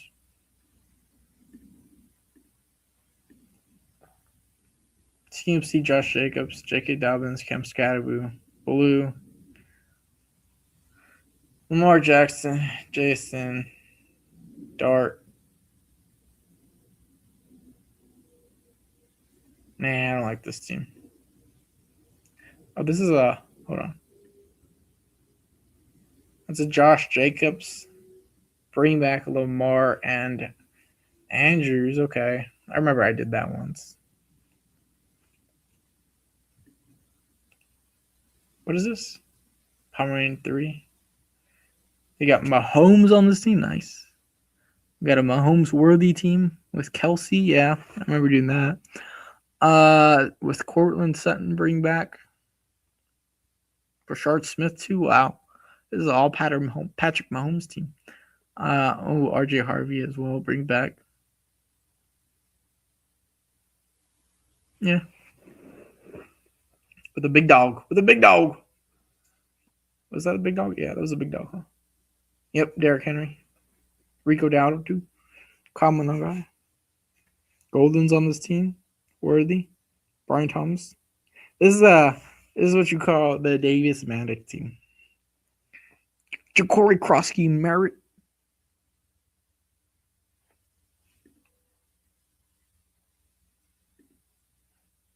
Yeah, I'm gonna take a picture of that one.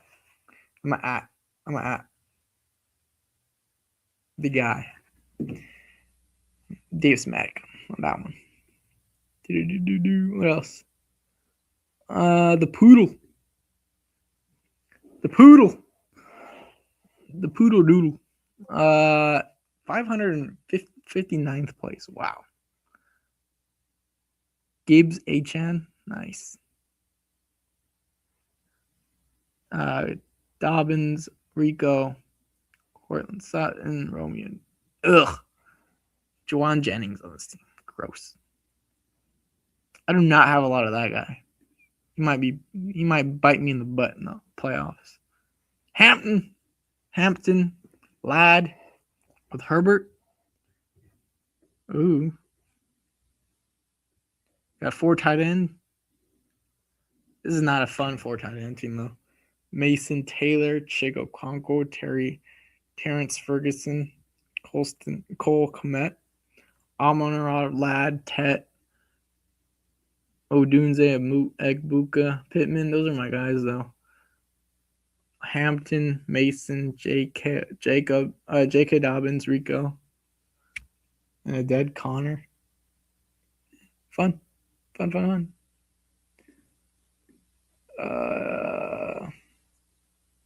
Yeah, I just looked at that one. Is there a poodle too? A pug? I got a pug going through. Yeah, I looked at that one. I think these are all I've looked at now. Yep, I think that's it. Guys. I think we've done everything. We've looked at everything I've done. Oh, the marathon. I got a team at 476th place. Winning me $100. Marathons, I put in 130, or actually pay 130. Teams, 11. 11 times what? They were 10 this time? I don't remember. My best team, Hurts, Dak, Rodgers, Gibbs, Gadaboo, Dobbins, Dowdle, Lloyd, Raylan Allen. That's a lot of zeros. A.J. Brown, Terry McLaurin, George Pickens, Reed is coming back. Nice. Laporta, Ferguson, Wandale, Franklin, Khalil Shakir. Okay. I have a lot of advancing Shakir teams. The Mini Golden did not get that one through. The Mini Golden 2, wasn't there Mini Golden 2?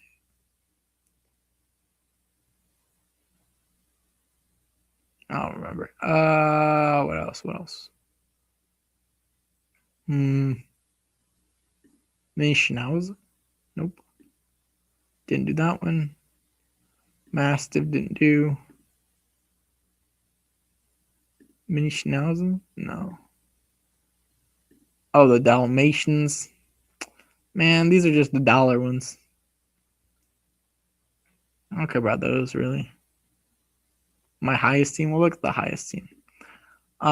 Baker, Herbert, Richardson, H.N. Kyron, Travion, Manungai, JCM, Bill, Allen, Amon-Ra, Evans, Waddle, Egbuka, Keon, Quentin Johnson, Romeo Dubs, Jake Ferguson, Kate Otten. Little Dalmatian 2.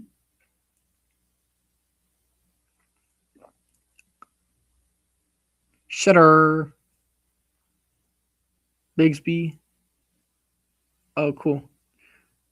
Javonte Williams, Najee, Woody, Lamb, Ladd, JSN, George Pickens, Travis Hunter, Jerry Jeudy, Quentin Johnson, Ertz, Sanders.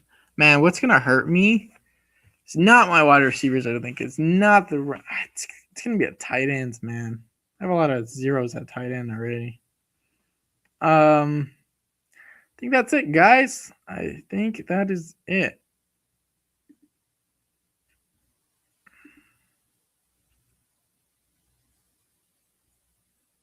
Did this team go through or no? I don't think so. No, it's not. It's a 0. Yeah. Well, that's everything, guys. I hope you guys enjoy. Actually, the big board. You want to look at a big board team? Big board team. You want to look how bad my big board teams are? Look at that. Jalen Tolbert, Roman Wilson, Jalen Naylor, Troy Franklin, Brandon Ayuk, J-Mo, though, Flowers, and JSN, Trey McBride. I did a lot of if Seahawks were to run it back.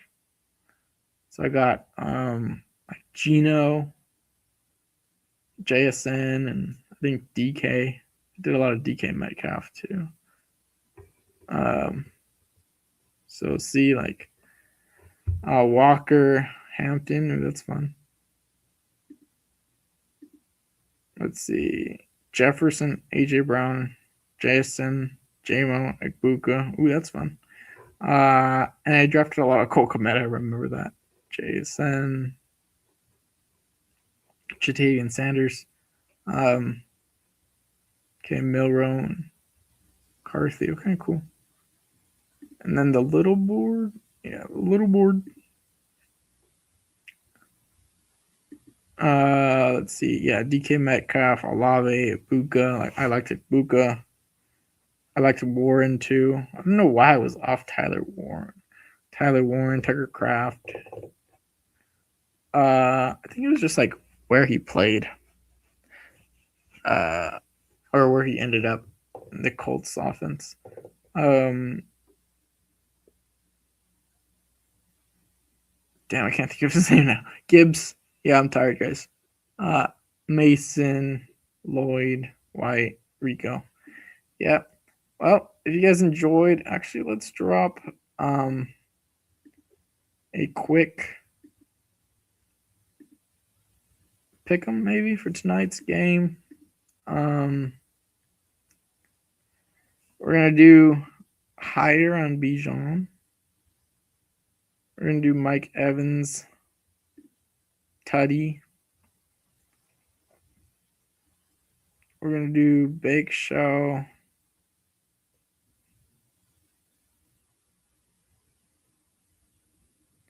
We'll do Bucky. Some receptions.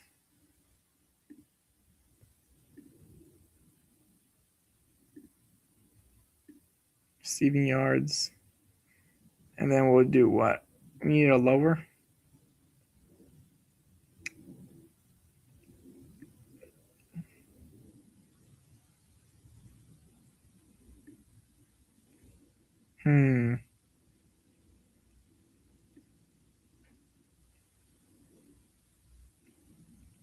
Longest rush, longest reception. Rush yards in the first half, 5 fumbles. Longest rush. Ooh, Tez Johnson, anytime touchdown. He's been doing pretty well. I don't mind that one.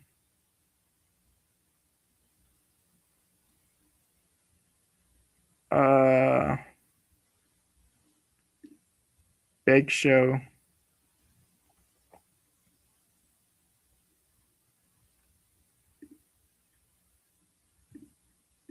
Three touchdowns for the Big Show.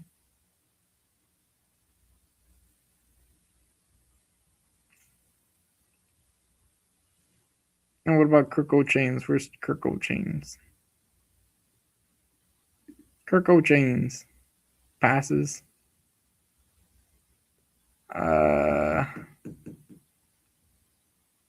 Will he throw a pick? Will he fumble? Completion percentage. Rushing yards. Longest completion.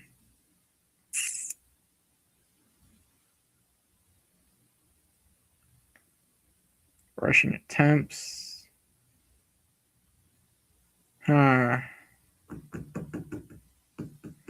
Passing yards. He's going to have the attempts higher. Really? Yeah. They'll play from behind. Field goals made, extra points made.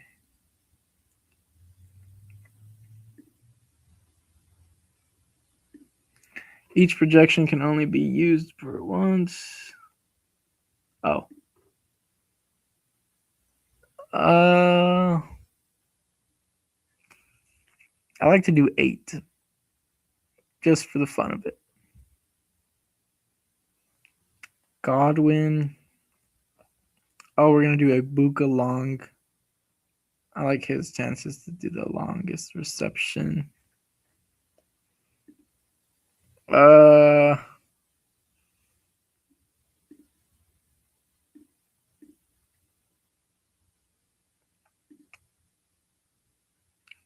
And then we'll do what?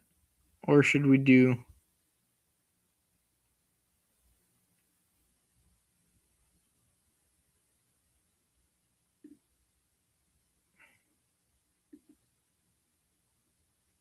Fantasy points instead?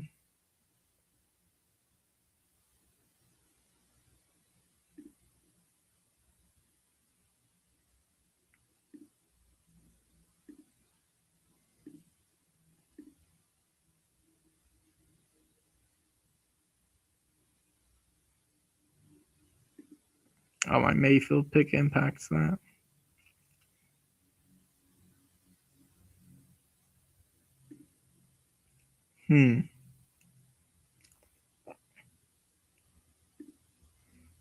Or should we tease the yards?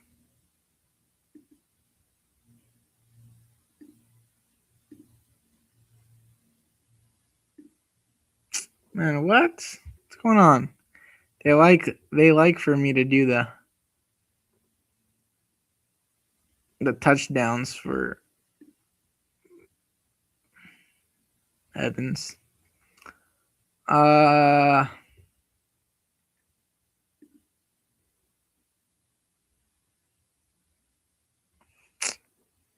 do fantasy points lower for Algier. Should we do that?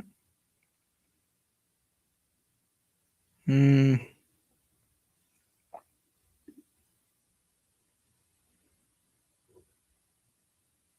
we like the anytime touchdown Bijan? I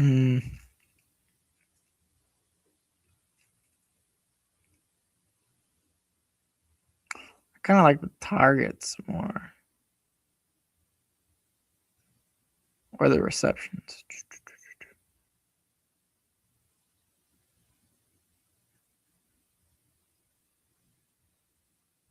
Targets. Can I do jukes? Okay. Man, I don't think they're gonna score. And if they do, they're probably not gonna be Bijan. Let's do targets.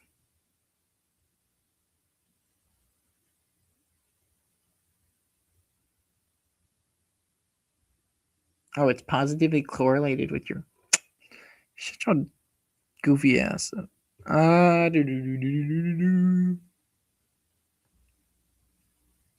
Receiving yards? Yeah, positively correlated with. Sure.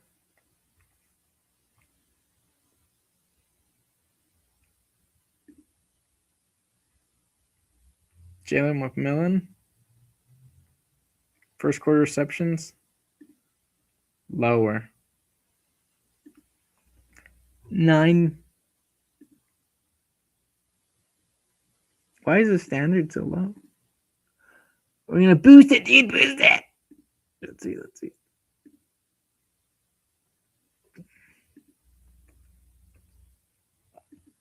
$869 payout. That's fun. Location error. Oh my gosh. Come on. Come on, baby.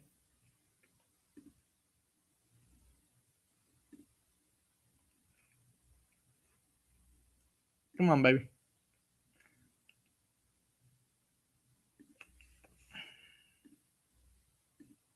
See what it gives us. Is it going to give us it? Invalid entry. These picks cannot be combined. Remove one of. Cannot be combined. Freaking dork. I will remove.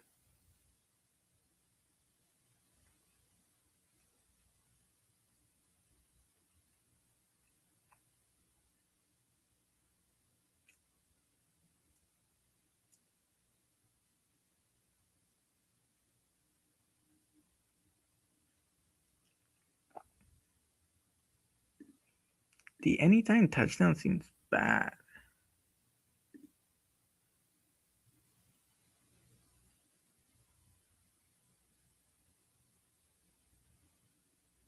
Too many picks in the same game. Come on. Oh, whatever, dude. You just don't like my picks. That's all it is. I think I'm going to win too much money. Dork. I'll do this on my phone, I guess. Let me see. Doing it on my phone. Okay. Let's do. What is it? Bijan higher. Rushing and passing. Baker Mayfield. We're gonna do 2.5 touchdowns. We're gonna do Bucky Irving. Receiving yards. Boost that to 29.5. Man, should we do rushing and receiving?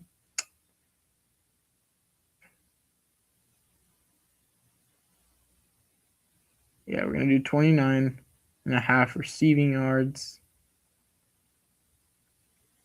Kirk Cousins, passing attempts higher than 31.5.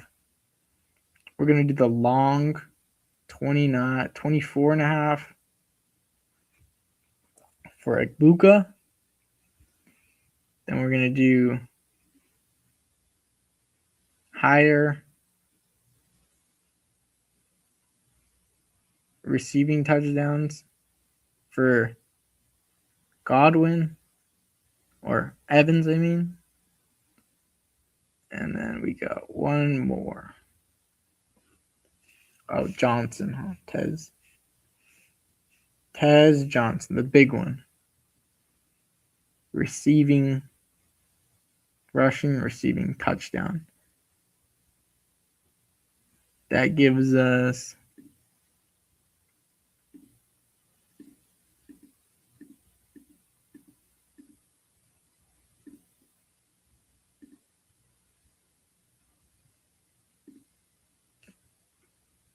let's see. Let's boost it. Too many picks in one game. Remove to play.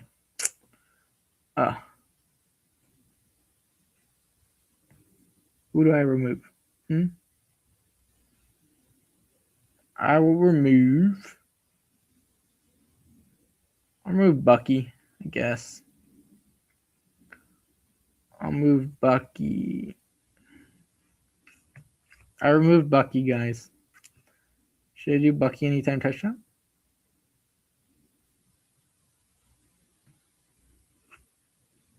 Is it still gonna let me do it? No, I can't do it. Only 6. Okay.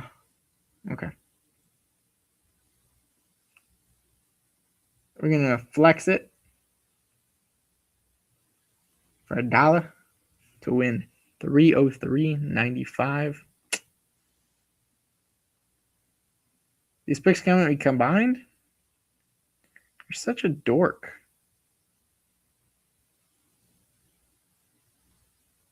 I think I cracked the code, that's why.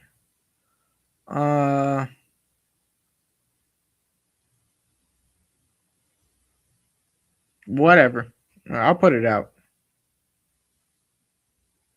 All right, I gotta go. I hope you guys enjoyed. Make some picks. Hopefully you guys can do it. Later.